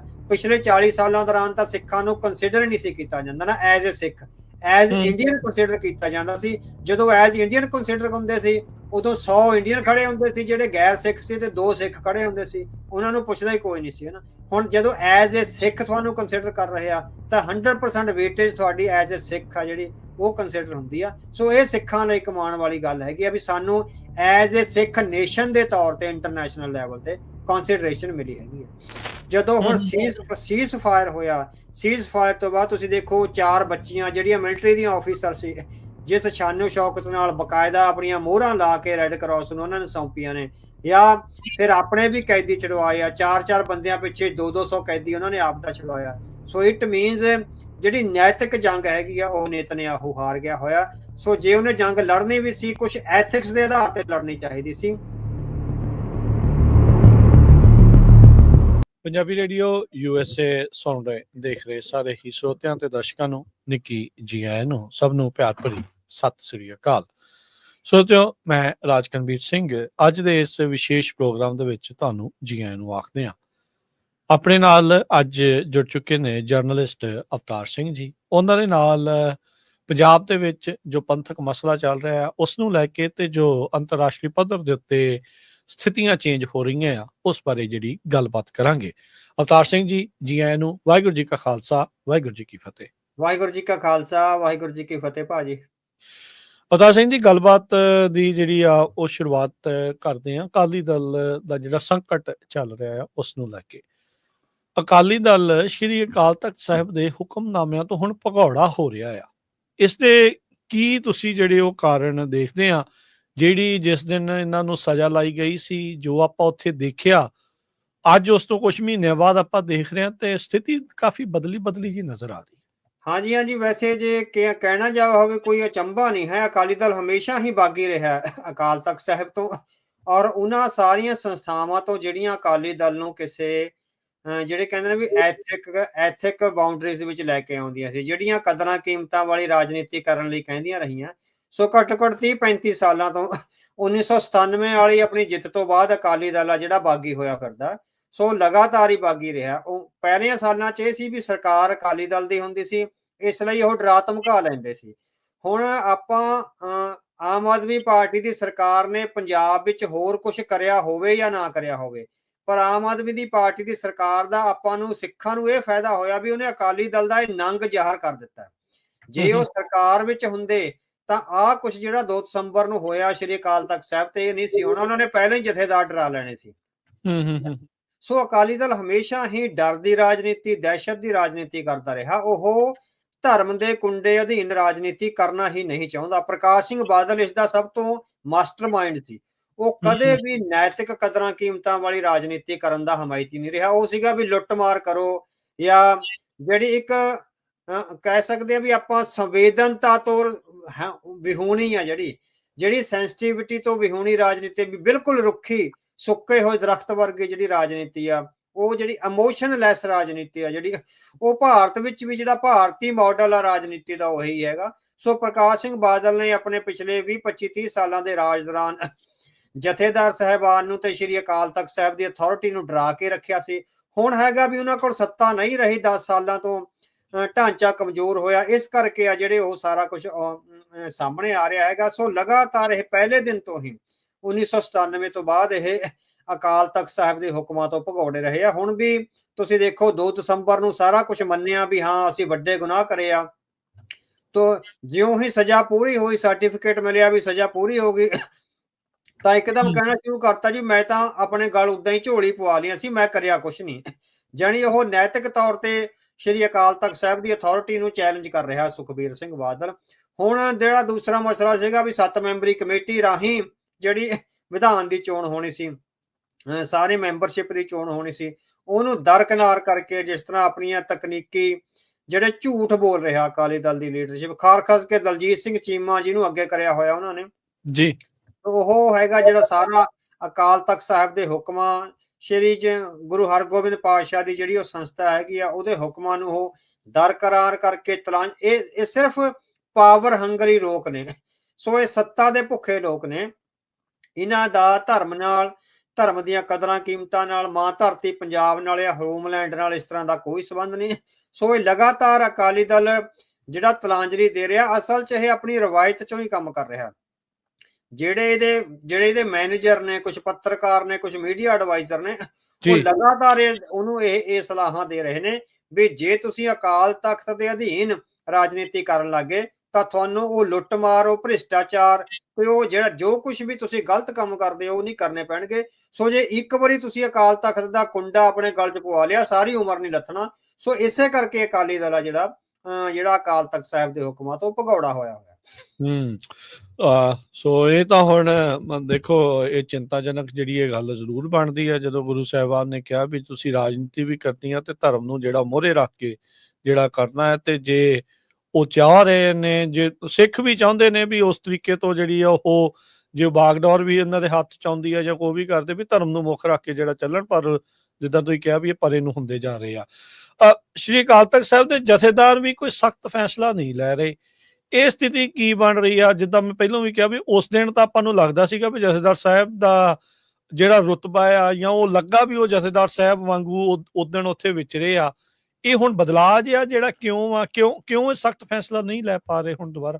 ਹਾਂਜੀ, ਇਤਿਹਾਸ ਵਿੱਚ ਕੁਝ ਪਲ ਹੀ ਹੁੰਦੇ ਆ, ਜਿਹੜੇ ਕੁਝ ਪਲ ਹੁੰਦੇ ਆ ਨਾ, ਜਿਹੜੇ ਕੀਮਤੀ ਪਲ ਹੁੰਦੇ ਆ, ਉਹ ਕੀਮਤੀ ਪਲ ਆਪਾਂ 2 ਦਸੰਬਰ ਨੂੰ ਦੇਖੇ ਹੈਗੇ ਆ, ਜਿੱਥੇ ਖਾਲਸਾ ਪੰਥ ਦੀਆਂ ਪਰੰਪਰਾਵਾਂ, ਖਾਲਸਾ ਪੰਥ ਦੀਆਂ ਰਵਾਇਤਾਂ ਤੇ ਸੰਸਕਾਰ ਆ ਜਿਹੜੇ ਉਹਨਾਂ ਦਾ ਆਪਾਂ ਇੱਕ ਜਲਾਓ ਬਿਖਰਦਾ ਦੇਖਿਆ 2 ਦਸੰਬਰ ਨੂੰ। ਸੋ ਕੁਝ ਇਤਿਹਾਸਕ ਪਲ ਹੁੰਦੇ ਆ, ਜਦੋਂ ਉਹਨਾਂ ਪਲਾਂ ਤੋਂ ਮੁੜ ਕੇ ਕੌਮਾਂ ਖੁੰਝ ਜਾਂਦੀਆਂ ਜਾਂ ਕੌਮਾਂ ਦੇ ਲੀਡਰ ਖੁੰਝ ਜਾਂਦੇ ਆ, ਤਾਂ ਇਸ ਤਰ੍ਹਾਂ ਦੀ ਉਹੀ ਜਿਸ ਤਰ੍ਹਾਂ ਪ੍ਰੋਫੈਸਰ ਹਰਿੰਦਰ ਸਿੰਘ ਮਹਿਬੂਬ ਨੇ ਕਿਹਾ ਵੀ ਜਦੋਂ ਤੱਕ ਗੁਰੂ ਸਾਹਿਬ, ਗੁਰੂ ਪਾਤਸ਼ਾਹੀਆਂ ਸਰੀਰਕ ਤੌਰ ਤੇ ਜਿੰਦਾ ਰਹੀਆਂ ਤਾਂ ਸਿੱਖਾਂ ਦੀ ਕਹਿਣੀ ਤੇ ਕਰਨੇ ਵਿੱਚ ਇਕਸਾਰਤਾ ਰਹੀ, ਉਹ ਬੁਲੰਦ ਕਰਦਾਰ ਦੀ ਮਾਲਕ ਰਹੀ ਕੌਮ। ਸੋ ਗੁਰੂ ਸਾਹਿਬ ਦੇ ਅਕਾਲ ਚਲਾਣਿਆਂ ਤੋਂ ਬਾਅਦ ਫਿਰ ਜਦੋਂ ਕੌਮ ਆਪਣੇ ਰਾਇਬਰਾਂ ਦੀ ਸਿੱਖਿਆ ਤੋਂ ਥੋੜੀ ਦੂਰ ਹੋਣ ਲੱਗ ਜਾਂਦੀ ਆ ਤਾਂ ਉਹਦੇ ਵਿੱਚ ਜਿਹੜੀਆਂ ਵਿਪਰਨ ਕੀ ਰੀਤ ਵਾਲੀਆਂ ਜਿਹੜੀਆਂ ਰਵਾਇਤਾਂ ਨੇ ਉਹ ਆ ਜਾਂਦੀਆਂ ਹੈਗੀਆਂ। ਸੋ ਜਿਹੜਾ 2 ਦਸੰਬਰ ਦਾ ਜਲਾਓ ਸੀ, ਉਹ ਤੋਂ ਬਾਅਦ ਹੁਣ ਦੇਖ ਰਹੇ ਆ ਵੀ ਇੱਕ ਤਾਂ ਉਹਨਾਂ ਨੇ, ਅਕਾਲੀ ਦਲ ਵਾਲਿਆਂ ਨੇ ਬੜੀ ਘਿਨਾਉਣੀ ਚਾਲ ਚੱਲੀ ਆ ਵੀ ਗਿਆਨੀ ਹਰਪ੍ਰੀਤ ਸਿੰਘ ਨੂੰ ਵੱਖ ਕਰ ਲਿਆ ਹੋਇਆ। ਸੋ ਉਹਦੇ ਖਿਲਾਫ ਜਿਸ ਕਿਸਮ ਦੀ ਅਸ਼ਲੀਲਤਾ ਭਰੀ ਜਿਹੜੀ ਉਹਦੇ ਕਰੈਕਟਰ ਅਸੈਸੀਨੇਸ਼ਨ ਕੀਤੀ ਗਈ, ਉਹ ਪੜ੍ਹੇ ਲਿਖੇ ਜਥੇਦਾਰ ਦੇ ਖਿਲਾਫ, ਔਰ ਜਿਹਦੇ ਵਿੱਚ ਪੰਥ ਨੂੰ ਅਗਵਾਈ ਦੇਣ ਦੀ ਸਮਰੱਥਾ ਹੈ, ਜਿਹੜਾ ਆਪਣੀ ਜਥੇਦਾਰੀ ਦੀ ਰਵਾਇਤ ਨੂੰ ਜਾਣਦਾ ਹੈ, ਜਿਹਨੂੰ ਪਤਾ ਹੈ ਵੀ ਖਾਲਸਾ ਪੰਥ ਨਾਲ ਬਹੁਤ ਵੱਡੇ ਪੱਧਰ ਤੇ ਧੋਖਾ ਹੋ ਰਿਹਾ, ਵੀ ਉਹਦੇ ਤੇ ਅਸ਼ਲੀਲ ਕਿਸਮ ਦੇ ਇਲਜ਼ਾਮ ਲਾ ਕੇ ਉਹਨਾਂ ਦੋਵਾਂ ਜਥੇਦਾਰਾਂ ਨੂੰ ਆਪਸ ਵਿੱਚ ਪਾੜ ਦਿੱਤਾ ਗਿਆ ਹੈ। ਤੇ ਹੁਣ ਗਿਆਨੀ ਰਘਬੀਰ ਸਿੰਘ ਆ ਜਿਹੜੇ ਉਹ ਇੱਕ ਤਰ੍ਹਾਂ ਨਾਲ ਕਮਜ਼ੋਰ ਪੈ ਰਹੇ ਨੇ, ਇਕੱਲੇ ਹੋ ਰਹੇ ਆ, ਉਹਨਾਂ ਨੂੰ ਡਟ ਕੇ ਸਟੈਂਡ ਲੈਣਾ ਚਾਹੀਦਾ ਸੀ, ਵੀ ਜਿਸ ਤਰ੍ਹਾਂ ਵੀ ਗਿਆਨੀ ਹਰਪ੍ਰੀਤ ਸਿੰਘ ਦੇ ਹੱਕ ਵਿੱਚ ਸਟੈਂਡ ਲੈਣਾ ਚਾਹੀਦਾ ਸੀ। ਸੋ ਉਹ ਹੁਣ ਗੱਲੀ ਬਾਤੀ ਦਾ ਕਹੀ ਜਾਂਦੇ ਆ ਵੀ ਤੁਸੀਂ ਜਿਹੜੀ ਸ਼੍ਰੋਮਣੀ ਕਮੇਟੀ ਦੀ 3 ਮੈਂਬਰੀ ਕਮੇਟੀ ਆ ਉਹ ਕਾਰਜ ਨਹੀਂ ਕਰ ਸਕਦੀ। ਉਹਨਾਂ ਨੂੰ ਅਕਾਲ ਤਖਤ ਦੀ ਫਸੀਲ ਤੋਂ ਇਹ ਹੁਕਮਨਾਮਾ ਜਾਰੀ ਕਰਨਾ ਚਾਹੀਦਾ ਵੀ ਤੁਹਾਡੀ ਜ਼ਰੂਰਤ ਕਿੱਦਾਂ ਪਈ ਇੱਕ ਜਥੇਦਾਰ ਦੇ ਖਿਲਾਫ ਹੁਕਮਨਾਮਾ ਜਾਰੀ ਕਰਨ ਦੀ ਔਰ ਉਹਦੀ ਜਾਂਚ ਕਰਨ ਦੀ, ਵੀ ਉਹ ਅਕਾਲ ਤਖਤ ਦਾ ਜਥੇਦਾਰ ਉਹ ਕਮੇਟੀ ਭੰਗ ਕਰ ਸਕਦਾ ਔਰ ਇਹ ਆਦੇਸ਼ ਦੇ ਸਕਦਾ ਵੀ ਗਿਆਨੀ ਹਰਪ੍ਰੀਤ ਸਿੰਘ ਆ ਜਿਹੜੀ ਸਾਡੀ ਟੀਮ ਦੇ ਮੈਂਬਰ ਹੈਗੇ ਆ। ਹੁਣ ਜਿਹੜੀ 28 ਤਰੀਕ ਨੂੰ ਮੀਟਿੰਗ ਬੁਲਾਈ ਸੀ ਉਹਦੇ ਵਿੱਚ ਵੀ ਗਿਆਨੀ ਹਰਪ੍ਰੀਤ ਸਿੰਘ ਨੂੰ ਬੁਲਾਇਆ ਨਹੀਂ ਸੀ ਗਿਆ। ਇਟ ਮੀਨਸ ਜਥੇਦਾਰ ਸਾਹਿਬ ਆ ਜਿਹੜੇ ਹਲੇ ਕਲੀਅਰ ਨਹੀਂ ਹੋ ਰਹੇ, ਉਹਨਾਂ ਵਿੱਚ ਕੋਈ ਦੁਬਿਧਾ ਹੈ ਹਾਲੇ। ਠੀਕ ਹੈ, ਸਾਡੇ ਤਖਤ ਦੇ ਜਥੇਦਾਰ ਆ, ਅਸੀਂ ਉਹਨਾਂ ਦੇ ਖਿਲਾਫ ਕੋਈ ਵੀ ਗਲਤ ਬਿਆਨਬਾਜ਼ੀ ਇਸ ਤਰ੍ਹਾਂ ਨਹੀਂ ਕਰਾਂਗੇ। ਜਸਟ ਐਜ਼ ਏ ਗੁਰਸਿੱਖ ਜਾਂ ਸਿੱਖਾਂ ਦਾ ਪਾਰਟ ਹੋਣ ਦੇ ਨਾਤੇ ਅਸੀਂ ਇਹ ਵਿਚਾਰ ਕਰ ਰਹੇ ਹੈਗੇ ਆ ਵੀ ਉਹਨਾਂ ਦੇ ਵਿੱਚ ਕਮਜ਼ੋਰੀ ਆਈ ਆ। ਹਾਲੇ ਅਸੀਂ ਜਿਸ ਕਿਸਮ ਦੀ ਬੁਰਛਾਗਰਦ ਅਪਰੋਚ ਜਥੇਦਾਰ ਸਾਹਿਬ ਦੇ ਖਿਲਾਫ ਅਪਣਾਈ ਜਾ ਰਹੀ ਆ ਵੀ ਬਾਦਲਾਂ ਦੇ ਪਿੱਠੂ ਨੇ ਜਾਂ ਉਹ, ਇਸ ਤਰ੍ਹਾਂ ਨਹੀਂ ਕਹਿਣਾ ਚਾਹੀਦਾ ਸਾਨੂੰ। ਹਾਲੇ ਆਪਾਂ ਟਾਈਮ ਵਿਚਾਰੀਏ, ਦੇਖੀਏ, ਜਥੇਦਾਰ ਸਾਹਿਬ ਨੂੰ ਵੀ ਟਾਈਮ ਦਈਏ। ਸੋ ਸਾਡੇ ਆਪਣੇ ਸੱਜਣ ਜਿਹੜੇ ਕੁਝ ਜਥੇਦਾਰ ਸਾਹਿਬ ਨਾਲ ਲਗਾਤਾਰ ਮਿਲ ਰਹੇ ਨੇ, ਸੋ ਉਹਨਾਂ ਦੇ ਕਹਿਣ ਮੁਤਾਬਕ ਸੈਂਟਰ ਦੀਆਂ ਏਜੰਸੀਆਂ ਦਾ, ਪੰਜਾਬ ਦੀਆਂ ਏਜੰਸੀਆਂ ਦਾ ਤੇ ਬਹੁਤ ਕਿਸਮ ਦੇ ਦਬਾਅ ਨੇ ਜਿਹੜੇ ਜਥੇਦਾਰ ਸਾਹਿਬ ਉੱਤੇ ਪੈ ਰਹੇ ਨੇ ਨਾ। ਸੋ ਇੱਕ ਫਿਰ ਵੀ ਉਹ ਇੱਕ ਇਨਸਾਨ ਆ, ਉਸ ਜਲਾਓ ਵਿੱਚ, ਇਸ ਮਟੀਰੀਅਲਿਸਟਿਕ ਦੁਨੀਆ ਵਿੱਚ, ਇੱਕ ਭੋਗਵਾਦੀ ਤੇ ਇਸ ਜਿਹੜੀ ਆਧੁਨਿਕ ਦੁਨੀਆ ਵਿੱਚ ਰਹਿੰਦਾ ਹੋਇਆ ਕੋਈ ਵੀ ਇਨਸਾਨ ਆ ਜਿਹੜਾ ਬੇਸ਼ੱਕ ਕਿੰਨਾ ਵੀ ਗੁਰੂ ਦੇ ਨੇੜੇ ਹੋਵੇ, ਉਹ 100% ਅਕਾਲੀ ਫੂਲਾ ਸਿੰਘ ਆ ਜਿਹੜੇ ਹੈਗੇ ਆ ਮਹਾਨ ਤਪਸਵੀ ਬਾਬਾ ਦੀਪ ਸਿੰਘ ਵਾਂਗ ਉਸ ਕਿਸਮ ਦਾ ਜੀਵਨ ਨਹੀਂ ਜਿਉ ਸਕਦਾ। ਉਹ ਵਕਤ ਲੰਘ ਗਏ ਨੇ। ਸੋ ਹੁਣ ਕਮਜ਼ੋਰੀਆਂ ਜੀਵਨ ਦੀਆਂ, ਪਰਿਵਾਰਾਂ ਦਾ, ਬੱਚਿਆਂ ਦੀ ਸੈਟਲਮੈਂਟ, ਇਹ ਬਹੁਤ ਕੁਛ ਆ ਜਿਹੜਾ ਸਾਹਮਣੇ ਆ ਜਾਂਦਾ ਹੈਗਾ। ਹਾਲ ਦੀ ਘੜੀ ਆਪਾਂ ਜਥੇਦਾਰ ਸਾਹਿਬ ਦੇ ਖਿਲਾਫ ਕੋਈ ਗਲਤ ਬਿਆਨਬਾਜ਼ੀ ਆ ਇਸ ਤਰ੍ਹਾਂ ਨਾ ਕਰੀਏ, ਉਹਨਾਂ ਨੂੰ ਟਾਈਮ ਦਈਏ। ਪਰ ਹਾਂ ਇਹ ਕਹਿਣਾ ਬਣਦਾ ਹੈ ਵੀ ਉਹ ਜੇ ਉਹ ਸਖਤ ਸਟੈਂਡ ਲੈ ਲੈਣ ਗਿਆਨੀ ਹਰਪ੍ਰੀਤ ਸਿੰਘ ਦੇ ਹੱਕ ਵਿੱਚ, ਸਾਰੀ ਜਿਹੜੀ ਜਥੇਦਾਰਾਂ ਸਾਹਿਬ ਦੀ ਟੀਮ ਹੈਗੀ ਆ ਉਹ ਇਕਮੁੱਠ ਹੋ ਕੇ ਕੰਮ ਕਰਦੀ ਰਹੇ। ਹਾਲਾਂਕਿ ਤੁਸੀਂ ਦੇਖੋ ਤਖਤ ਹਜੂਰ ਸਾਹਿਬ ਹੁਣ ਜਦੋਂ ਗਏ ਆ, ਭਾਈ ਕੁਲਵੰਤ ਸਿੰਘ ਉਹਨਾਂ ਦਾ ਜਿਹੜਾ ਸਤਿਕਾਰ ਦਾ ਸਮਾਗਮ ਸੀ, ਉੱਥੇ ਦੋਵੇਂ ਜਥੇਦਾਰ ਗਏ ਆ, ਗਿਆਨੀ ਹਰਪ੍ਰੀਤ ਸਿੰਘ ਜੀ ਵੀ, ਗਿਆਨੀ ਰਘਬੀਰ ਸਿੰਘ ਜੀ ਵੀ। ਈਵਨ ਬਾਬਾ ਬਲਬੀਰ ਸਿੰਘ ਬੁੱਢਾ ਦਲ ਵਾਲੇ ਬੋਲੇ ਆ ਗਿਆਨੀ ਹਰਪ੍ਰੀਤ ਸਿੰਘ ਦੇ ਹੱਕ ਵਿੱਚ ਵੀ ਤੁਹਾਨੂੰ ਡਰਨ ਦੀ ਲੋੜ ਨਹੀਂ ਹੈ, ਸਾਰਾ ਪੰਥ ਆ ਤੁਹਾਡੇ ਨਾਲ ਖੜਿਆ। ਉੱਥੇ ਵੀ ਗਿਆਨੀ ਹਰਪ੍ਰੀਤ ਸਿੰਘ ਜੀ ਨੇ ਜਿਹੜੀਆਂ ਗੱਲਾਂ ਕਹੀਆਂ ਨੇ ਵੀ ਸਿੱਖ ਪੰਥ ਆ ਜਿਹੜਾ ਚਿੱਠੀਆਂ ਵਿੱਚ ਚੂੜੀਆਂ ਭੇਜਦਾ ਜਥੇਦਾਰਾਂ ਨੂੰ ਵੀ ਤੁਸੀਂ ਚੂੜੀਆਂ ਪਾ ਲਓ ਜੇ ਤੁਹਾਤੋਂ ਅੱਗੋਂ ਕੰਮ ਨਹੀਂ ਹੁੰਦਾ। ਸੋ ਇਹ ਬੜੀ ਦਰਦਨਾਕ ਹਾਲਤ ਆ। ਕੌਮ ਦੀ ਮਾਨਸਿਕ ਹਾਲਾਤ ਨੂੰ ਇਹ ਵਾਚਣਾ ਚਾਹੀਦਾ ਜਥੇਦਾਰ ਸਾਹਿਬ ਨੂੰ ਵੀ ਜਿਹੜਾ ਪੰਥ ਇੰਨਾ ਵੱਡਾ ਟਰਾਉਮਾ ਸਹਿ ਰਿਹਾ, ਇੰਨੀ ਮਾਨਸਿਕ ਪੀੜਾ ਚੋਂ ਲੰਘ ਰਿਹਾ ਵੀ ਉਹ ਆਪਣੇ ਜਥੇਦਾਰਾਂ ਨੂੰ ਚੂੜੀਆਂ ਭੇਜ ਰਿਹਾ ਚਿੱਠੀਆਂ ਵਿੱਚ ਪਾ ਕੇ, ਤਾਂ ਤੁਸੀਂ ਦੇਖ ਸਕਦੇ ਆ ਵੀ ਕੌਮ ਦੇ ਹਾਲਾਤ ਕੀ ਆ, ਕੌਮ ਐਕਸਪੈਕਟ ਕੀ ਕਰਦੀ ਆ, ਕੌਮ ਇੱਛਾ ਕੀ ਕਰਦੀ ਆ, ਪਰ ਸਾਡੇ ਜਥੇਦਾਰ ਆ ਜਿਹੜੇ ਪਿਛਲੇ ਸਮੇਂ ਦੌਰਾਨ ਉਹ ਕੀ ਕਰਦੇ ਰਹੇ ਆ। ਸੋ ਗਿਆਨੀ ਰਘਬੀਰ ਸਿੰਘ ਜੀ ਨੂੰ ਬਹੁਤ ਗੁਣੀ ਗਿਆਨੀ ਨੇ, ਧਰਮ ਨਾਲ ਜੁੜੇ ਹੋਏ ਆ, ਗੁਰਬਾਣੀ ਦੇ ਬਹੁਤ ਗਿਆਤਾ ਨੇ। ਸੋ ਗੁਰਬਾਣੀ ਦਾ ਜਿਹੜਾ ਭੈ ਭਾਵ ਦੀ ਵੀ ਮੰਨਦੇ ਨੇ। ਸੋ ਸਾਡੇ ਨਾਲ, ਸਾਡੇ ਦੋਸਤਾਂ ਮਿੱਤਰਾਂ ਨਾਲ ਉਹਨਾਂ ਦੀ ਕਾਫੀ ਅਪਰੋਚ ਆ, ਲਗਾਤਾਰ ਅਸੀਂ ਸੰਪਰਕ ਵਿੱਚ ਆ, ਇੰਡਾਇਰੈਕਟਲੀ ਜਾਂ ਡਾਇਰੈਕਟਲੀ। ਪਰ ਫਿਰ ਵੀ ਹਾਲੇ ਸਾਨੂੰ ਮਹਿਸੂਸ ਹੋ ਰਿਹਾ ਵੀ ਜਥੇਦਾਰ ਸਾਹਿਬ ਗਿਆਨੀ ਰਘਬੀਰ ਸਿੰਘ ਜੀ ਵੱਡਾ ਕਦਮ ਨਹੀਂ ਚੁੱਕ ਰਹੇ, ਹਾਲੇ ਵੀ ਅਕਾਲੀ ਦਲ ਨੂੰ ਸਾਹ ਦਿਵਾਉਣ ਦੀ ਕੋਸ਼ਿਸ਼ ਕਰ ਰਹੇ ਆ, ਜਿਹੜਾ ਕਿ ਹੁਣ ਨਹੀਂ ਦਵਾਇਆ ਜਾਣਾ ਚਾਹੀਦਾ। ਤੁਸੀਂ ਪਿਛਲੀ ਵਾਰੀ ਜਦੋਂ ਆਪਾਂ ਇਹੀ ਗੱਲ ਕਰ ਰਹੇ ਸੀ, ਕਹਿ ਰਹੇ ਸੀਗੇ ਵੀ ਤੁਹਾਨੂੰ ਜਾਂ ਤੁਹਾਡੇ ਦੋਸਤਾਂ ਮਿੱਤਰਾਂ ਨੂੰ, ਤੁਹਾਡੇ ਜਾਣਕਾਰਾਂ ਦੇ ਨਾਲ ਜਦੋਂ ਜਥੇਦਾਰ ਸਾਹਿਬਾਨ ਨੇ ਗੱਲ ਕੀਤੀ ਸੀ ਵੀ ਬੜਾ ਔਖੇ ਸਮੇਂ ਦੇ ਵਿੱਚ ਅਸੀਂ ਲੰਘੇ ਆ, ਤਾਂ ਫਿਰ ਇਹ ਫੈਸਲਾ ਲਿਆ ਵੀ ਤੁਹਾਨੂੰ ਨਹੀਂ ਪਤਾ ਕਿੱਦਾਂ ਦੇ ਦਬਾਅ ਸੀ। ਉਹੀ ਦਬਾਅ ਦੁਬਾਰੇ ਨੇ ਤਖਤ ਸਾਹਿਬਾਨ ਦੇ ਜਥੇਦਾਰਾਂ ਦੇ ਕੋਲ। ਹੁਣ ਇਸ ਸਥਿਤੀ ਦੇ ਵਿੱਚ ਰਾਹ ਜਿਹੜਾ ਕੀ ਬਚਦਾ ਹੈ, ਕੀ ਰਾਹ ਨੇ? ਜਥੇਦਾਰ ਸਾਹਿਬ ਕੋਲ ਤਾਂ ਦੋ ਹੀ ਰਾਹ ਨੇ ਵੀ ਜਾਂ ਤਾਂ ਗਿਆਨੀ ਗੁਰਬਚਨ ਸਿੰਘ ਵਾਂਗ ਬਣ ਕੇ ਵੀ ਉਹ ਸਾਰੇ ਜਿਹੜੇ ਆਰਥਿਕ ਲਾਹੇ ਲੈ ਲੈਣ, ਹੋਟਲ ਬਣਾ ਲੈਣ, ਕੋਠੀਆਂ ਬਣਾ ਲੈਣ, ਤੇ ਜਿਹੜੇ 108 ਕਰੋੜ ਦਾ ਪਸ਼ੂਆਂ ਦੀ ਮੰਡੀ ਦਾ ਠੇਕਾ ਸੀਗਾ ਆਪਣੇ ਮੁੰਡਿਆਂ ਨੂੰ ਦਵਾ ਦੇਣ, ਹਨਾ। ਸੋ ਪਹਿਲਾ। ਦੂਜਾ ਇਹ ਹੈਗਾ ਵੀ ਫਿਰ ਖਾਲਸਾ ਪੰਥ ਦੀ ਜਿਹੜੀ ਹੈਗੀ ਮੁੱਖ ਧਾਰਾ ਨਾਲ ਜੁੜ ਕੇ ਉਹ ਪੰਥਕ ਜਜ਼ਬਾਤ ਅਨੁਸਾਰ 2 ਦਸੰਬਰ ਦੀ ਭਾਵਨਾਵਾਂ ਅਨੁਸਾਰ ਉਹ ਦੁਬਾਰਾ ਫੈਸਲਾ ਲੈ ਕੇ ਆ ਜਿਹੜਾ ਸਿੱਖ ਕੌਮ ਨੂੰ ਲਾਮਬੰਦ ਕਰਨ। ਤੇ ਅਕਾਲੀ ਦਲ ਦੀ ਜਿਹੜੀ ਟਾਪ ਲੀਡਰਸ਼ਿਪ ਆ ਜਿਹੜੀ ਲਗਾਤਾਰ ਸਿਰਫ ਹੁਕਮਨਾਮਿਆਂ ਤੋਂ ਬਾਗੀ ਨਹੀਂ ਹੋਈ, ਬਲਕਿ ਲਗਾਤਾਰ ਮੀਡੀਆ ਵਿੱਚ ਆ ਕੇ ਚੁਣੌਤੀਆਂ ਦੇ ਰਹੀ ਆ ਅਕਾਲ ਤਖਤ ਸਾਹਿਬ ਨੂੰ ਵੀ ਉਹ ਜਿਹੜੇ 10-15 ਬੰਦੇ ਆ, ਮੈਨੂੰ ਲੱਗਦਾ ਵੀ ਹੁਣ ਉਹਨਾਂ ਨੂੰ ਪੰਥ ਵਿੱਚੋਂ ਨਹੀਂ ਕੱਢਿਆ ਜਾਣਾ ਚਾਹੀਦਾ, ਪਰ ਉਹਨਾਂ ਤੇ ਰਾਜਨੀਤੀਕਰਨ ਤੇ ਜਿਹੜੀਆਂ ਪਾਬੰਦੀਆਂ ਨੇ, ਜਿਸ ਤਰ੍ਹਾਂ ਵਿਰਸਾ ਸਿੰਘ ਬਲਟੋਹਾ ਤੇ 10 ਸਾਲਾਂ ਲਈ ਪਾਬੰਦੀ ਲਾਈ ਗਈ ਆ, ਇਸ ਤਰ੍ਹਾਂ ਹੀ ਇਹ ਸੁਖਬੀਰ ਸਿੰਘ ਬਾਦਲ, ਦਲਜੀਤ ਸਿੰਘ ਚੀਮਾ, ਹਰਚਰਨ ਬੈਂਸ ਤੇ ਹੋਰ ਜਿਹੜੇ ਉਹਨਾਂ ਦੇ ਜਿਹੜਾ ਹੋਰ ਜਿਸ ਤਰ੍ਹਾਂ ਮਹੇਸ਼ਿੰਦਰ ਗਰੇਵਾਲ, ਉਹਨੀਆਂ ਜਿੰਨੇ ਵੀ ਇਹ ਲੀਡਰ ਹੈਗੇ ਆ, ਇਹਨਾਂ ਤੇ ਜਿਹੜੀ ਹੈਗੀ 10 ਸਾਲਾਂ ਦੀ ਰਾਜਨੀਤੀ ਤੇ ਪਾਬੰਦੀ ਲਾ ਕੇ ਤੇ 7 ਮੈਂਬਰੀ ਕਮੇਟੀ ਰਾਹੀਂ ਆ ਜਿਹੜੀ ਅਕਾਲੀ ਦਲ ਦੀ ਜਿਹੜੀ ਉਹ ਕਰਵਾਈ ਜਾਵੇ ਉਹਦੀ ਭਰਤੀ। ਸੋ ਅਕਾਲੀ ਦਲ ਦੀ ਭਰਤੀ ਦਾ ਵੀ ਇਹ ਹੈਗਾ ਵੀ ਇੱਥੇ ਸਾਡੇ ਕੋਲ ਹੁਣ ਜਿਹੜੀ ਜਾਣਕਾਰੀ ਆਈ ਆ ਵੀ 3 ਤਰ੍ਹਾਂ ਦੇ ਸੰਵਿਧਾਨ ਅਕਾਲੀ ਦਲ ਦੇ ਰਹੇ ਹੈਗੇ ਆ। ਜਿਹੜਾ 1974 ਵਾਲਾ ਸੰਵਿਧਾਨ ਆ, ਉਸ ਸੰਵਿਧਾਨ ਵਿੱਚ ਲਿਖਿਆ ਗਿਆ ਵੀ ਅਕਾਲੀ ਦਲ ਦਾ ਹਰ ਮੈਂਬਰ ਗੁਰਸਿੱਖ ਅੰਮ੍ਰਿਤਧਾਰੀ ਹੋਵੇਗਾ ਔਰ ਉਹ ਗੁਰਸਿੱਖ ਅੰਮ੍ਰਿਤਧਾਰੀ ਹੀ ਅੱਗੇ ਡੈਲੀਗੇਟ ਚੁਣਨਗੇ, ਡੈਲੀਗੇਟ ਬਣਨਗੇ। ਉਹਨਾਂ ਡੈਲੀਗੇਟਾਂ ਵਿੱਚੋਂ ਇੱਕ ਗੁਰਸਿੱਖ ਤੇ ਅੰਮ੍ਰਿਤਧਾਰੀ ਜਿਹੜਾ ਪ੍ਰਧਾਨ ਹੈਗਾ ਅਕਾਲੀ ਦਲ ਦਾ ਚੁਣਿਆ ਜਾਵੇਗਾ। ਉਹਦੇ ਚੋਂ ਜ਼ਿਲ੍ਹਾ ਜਥੇਦਾਰ ਤੇ ਮੰਡਲ ਜਥੇਦਾਰ ਵੀ ਗੁਰਸਿੱਖ ਤੇ ਅੰਮ੍ਰਿਤਧਾਰੀ ਹੋਣਗੇ। 1974 ਵਾਲੇ ਇਸ ਸੰਵਿਧਾਨ ਵਿੱਚ ਤਬਦੀਲੀ ਹੁੰਦੀ ਆ 1987 ਵਿੱਚ ਆ ਕੇ, ਜਦੋਂ ਸਰਜੀਤ ਸਿੰਘ ਬਰਨਾਲਾ ਮੁੱਖ ਮੰਤਰੀ ਬਣਦੇ ਆ। ਉਹਨੇ ਕੋਈ ਬਹੁਤ ਵੱਡੀਆਂ ਤਬਦੀਲੀਆਂ ਨਹੀਂ ਕੀਤੀਆਂ। ਉਹਨਾਂ ਨੇ ਇਹ ਹੋਇਆ ਵੀ ਜਿਹੜਾ ਅੰਮ੍ਰਿਤਧਾਰੀ ਵਾਲੀ ਮੱਦ ਸੀ ਉਹਦੇ ਵਿੱਚ ਪਾਤਾ ਵੀ ਕੇਸਾਧਾਰੀ ਗੁਰਸਿੱਖ ਆ ਜਿਹੜੇ ਨਾ ਵੀ ਜਿਨ੍ਹਾਂ ਨੇ ਅੰਮ੍ਰਿਤ ਨਹੀਂ ਛਕਿਆ ਹੋਇਆ, ਕੇਸ ਰੱਖੇ ਹੋਏ ਨੇ, ਥੋੜਾ ਜਿਹਾ ਹੈਗਾ ਵੀ ਕੁਝ ਦਾੜੀ ਵੀ ਕੱਟਦੇ ਨੇ। ਸੋ ਇਹ ਥੋੜੀ ਜਿਹੀ ਰਿਲੈਕਸੇਸ਼ਨ ਆਈ ਆ ਉਹਦੇ ਵਿੱਚ, ਹਨਾ। ਵੀ ਜਿਹੜੇ ਜਿਹੜੇ ਕੇਸਾਧਾਰੀ ਨੇ ਸਿੱਖ ਪਰਿਵਾਰਾਂ 'ਚ ਪੈਦਾ ਹੋਏ ਨੇ ਵੀ ਉਹ ਜਿਹੜੇ ਅਕਾਲੀ ਦਲ ਦੇ ਮੈਂਬਰ ਬਣ ਸਕਦੇ ਹੈਗੇ ਆ। ਪਰ 2004 ਵਿੱਚ ਪ੍ਰਕਾਸ਼ ਸਿੰਘ ਬਾਦਲ ਨੇ ਜਿਹੜਾ ਸੰਵਿਧਾਨ ਲਿਖਵਾਇਆ ਉਹਦੇ ਵਿੱਚ ਸਾਰਿਆਂ ਨੂੰ, ਹਿੰਦੂ, ਮੁਸਲਮਾਨ, ਈਸਾਈ, ਸਾਰਿਆਂ ਨੂੰ ਖੁੱਲਾ ਕਰਤਾ ਵੀ ਕੋਈ ਵੀ ਮੈਂਬਰ ਬਣ ਸਕਦਾ ਔਰ ਕੋਈ ਵੀ ਜਿਹੜਾ ਪ੍ਰਧਾਨ ਹੈ ਜਿਹੜਾ ਬਣ ਸਕਦਾ। ਹੁਣ ਇਹ ਹਾਲੇ ਤਾਂ ਉਹਨਾਂ ਨੂੰ ਲੱਗਦਾ ਵੀ ਸਾਡੇ ਹੱਕ 'ਚ ਗੱਲ ਜਾ ਰਹੀ ਆ। ਜਦੋਂ ਕੋਈ ਵੀ ਹਿੰਦੂ, ਮੁਸਲਿਮ, ਈਸਾਈ ਕੋਈ ਵੀ ਆ ਸਕਦਾ ਤਾਂ ਅਗਲੇ 50 ਸਾਲਾਂ ਨੂੰ ਅਕਾਲੀ ਦਲ ਦਾ ਪ੍ਰਧਾਨ ਕੋਈ ਹਿੰਦੂ ਜਾਂ ਕੋਈ ਮੁਸਲਮਾਨ ਵੀ ਹੋ ਸਕਦਾ, ਕੋਈ ਈਸਾਈ ਵੀ ਹੋ ਸਕਦਾ। ਸੋ ਉਹਨਾਂ ਨੂੰ ਇਹ ਨਜ਼ਰ ਨਹੀਂ ਆ ਰਿਹਾ ਵੀ ਅਸੀਂ ਕਿੰਨਾ ਵੱਡਾ ਜਿਹੜਾ ਕੁਹਾੜਾ ਆਪਣੇ ਪੈਰਾਂ ਤੇ ਮਾਰ ਰਹੇ ਹੈਗੇ ਆ। ਸੋ ਜਿਹੜੀਆਂ ਪੰਥਕ ਦਰਦ ਵਾਲੀਆਂ ਜਥੇਬੰਦੀਆਂ ਉਹਨਾਂ ਨੇ ਤਖਤ ਸਾਹਿਬਾਨ ਤੇ ਇਹੋ ਹੀ ਪੇਸ਼ਕਸ਼ ਕਰੀ ਆ ਵੀ 1974 ਵਾਲੇ ਸੰਵਿਧਾਨ ਅਧੀਨ ਆ ਜਿਹੜੀ ਭਰਤੀ ਖੋਲੀ ਜਾਵੇ। ਸੋ ਉਸ ਸੰਵਿਧਾਨ ਨੂੰ ਕੇਂਦਰ ਮੰਨ ਕੇ ਘੱਟੋ ਘੱਟ ਜਿਹੜੀ ਲੀਡਰਸ਼ਿਪ ਆ ਅਕਾਲੀ ਦਲ ਦੀ ਉਹ ਅੰਮ੍ਰਿਤਧਾਰੀ ਹੋਣੀ ਚਾਹੀਦੀ ਹੈਗੀ ਆ। ਸੋ ਕੋਰ ਐਂਡ ਪੈਰੀਫਰੀ ਦਾ ਜਿਹੜਾ ਰਿਸ਼ਤਾ ਹੈਗਾ ਵੀ ਜਿਹੜੇ ਪੈਰੀਫਰੀ ਤੇ ਆ ਉਹ ਸਿੱਖ ਕਲਚਰ ਨਾਲ ਸੰਬੰਧਿਤ ਹੋਣ, ਵੀ ਜਿਨ੍ਹਾਂ ਨੇ ਕੇਸ ਰੱਖੇ ਹੋਏ ਆ ਜਾਂ ਦਾੜੀ ਕੱਟੀ ਹੋਈ ਆ ਪਰ ਸਿੱਖਾਂ ਦੇ ਘਰ 'ਚ ਪੈਦਾ ਹੋਏ ਆ, ਸਿੱਖ ਮਾਂ ਪੇਪ ਦੇ ਪੇ ਦੇ ਪੈਦਾ ਹੋਇਆ, ਉਹਨਾਂ ਦੇ ਨਾਂ ਨਾਲ ਕੌਰਿਆ ਸਿੰਘ ਲੱਗਦਾ ਹੈਗਾ, ਜਾਂ ਬਹੁਤ ਸਾਰਿਆਂ ਨੇ ਕੇਸ ਵੀ ਕਟਾਏ ਹੋਏ ਆ, ਉਹ ਬੰਦੇ ਅਕਾਲੀ ਦਲ ਦੇ ਸਮਰਥਕ ਹੋ ਸਕਦੇ ਆ ਜਾਂ ਬਹੁਤ ਦੂਰ ਜਾ ਕੇ ਮੈਂਬਰ ਵੀ ਹੋ ਸਕਦੇ ਆ, ਪਰ ਉਹ ਲੀਡਰਸ਼ਿਪ ਵਿੱਚ ਨਹੀਂ ਆ ਸਕਦੇ। ਸੋ ਲੀਡਰਸ਼ਿਪ ਕੋਰ ਪਿਓਰਲੀ ਜਿਹੜੀ ਹੈਗੀ ਆ ਵੀ ਉਹ ਅੰਮ੍ਰਿਤਧਾਰੀ ਗੁਰਸਿੱਖਾਂ ਦੀ ਹੋਣੀ ਚਾਹੀਦੀ ਆ। ਅਕਾਲੀ ਦਲ ਇਸ ਤੋਂ ਜਿਹੜਾ ਹੈਗਾ ਡਰ ਰਿਹਾ ਕਿਉਂਕਿ ਸੁਖਬੀਰ ਸਿੰਘ ਬਾਦਲ ਨੇ ਆਪਣੇ ਆਲੇ ਦੁਆਲੇ ਜਿਹੜੀ ਕਿਚਨ ਕੈਬਨਿਟ ਖੜੀ ਕਰ ਲਈ ਹੋਈ ਆ, ਉਹ ਸਾਰੇ ਹੀ ਤੁਸੀਂ ਦੇਖੋ ਵੀ ਵੱਡਿਆਂ ਘਰਾਂ ਦੇ, ਅਮੀਰ ਘਰਾਂ ਦੇ ਕਾਕੇ ਹੈਗੇ ਆ, ਉਹਨਾਂ ਦੇ ਤਾਂ ਨਾਵਾਂ ਨਾਲ ਸਿੰਘ ਵੀ ਨਹੀਂ ਲੱਗਦਾ। ਬੰਟੀ ਰਮਾਣਾ ਹਨਾ ਵੀ ਇਹਦੇ ਨਾਲ ਸਿੰਘ ਨਹੀਂ ਲੱਗ ਰਿਹਾ ਹੈਗਾ ਨਾ। ਹੋਰ ਰੋਜੀ ਬਰਕੰਦੀ, ਮਤਲਬ ਕਿ ਤੁਸੀਂ ਦੇਖੋ ਵੀ ਕੋਈ ਨਾਂ ਹੀ ਨਹੀਂ ਲੱਗਦਾ ਨਹੀਂ ਵੀ ਗੁਰਸਿੱਖਾਂ ਵਾਲਾ ਨਾਂ ਹੋਊਗਾ ਨਾ। ਸੋ ਇਸੇ ਤਰ੍ਹਾਂ ਹੀ ਹੋਰ ਬਹੁਤ ਨਾ, ਉਹ ਪਹਿਲਾਂ ਸੀਗਾ ਜਿਹੜਾ ਇੱਕ ਮਾਰ ਦਿੱਤਾ ਵਿੱਕੀ ਮਿੱਡੂ ਖੇੜਾ, ਇਹ ਲੋਕ ਅਕਾਲੀ ਦਲ ਦੇ ਲੀਡਰ ਬਣੇ ਹੋਏ ਨੇ ਜਿਨ੍ਹਾਂ ਦੇ ਨਾਵਾਂ ਨਾਲ ਸਿੰਘ ਵੀ ਨਹੀਂ ਲੱਗ ਰਿਹਾ, ਉਹ ਅਕਾਲੀ ਦਲ ਦੇ ਲੀਡਰ ਬਣੇ ਹੋਏ ਨੇ।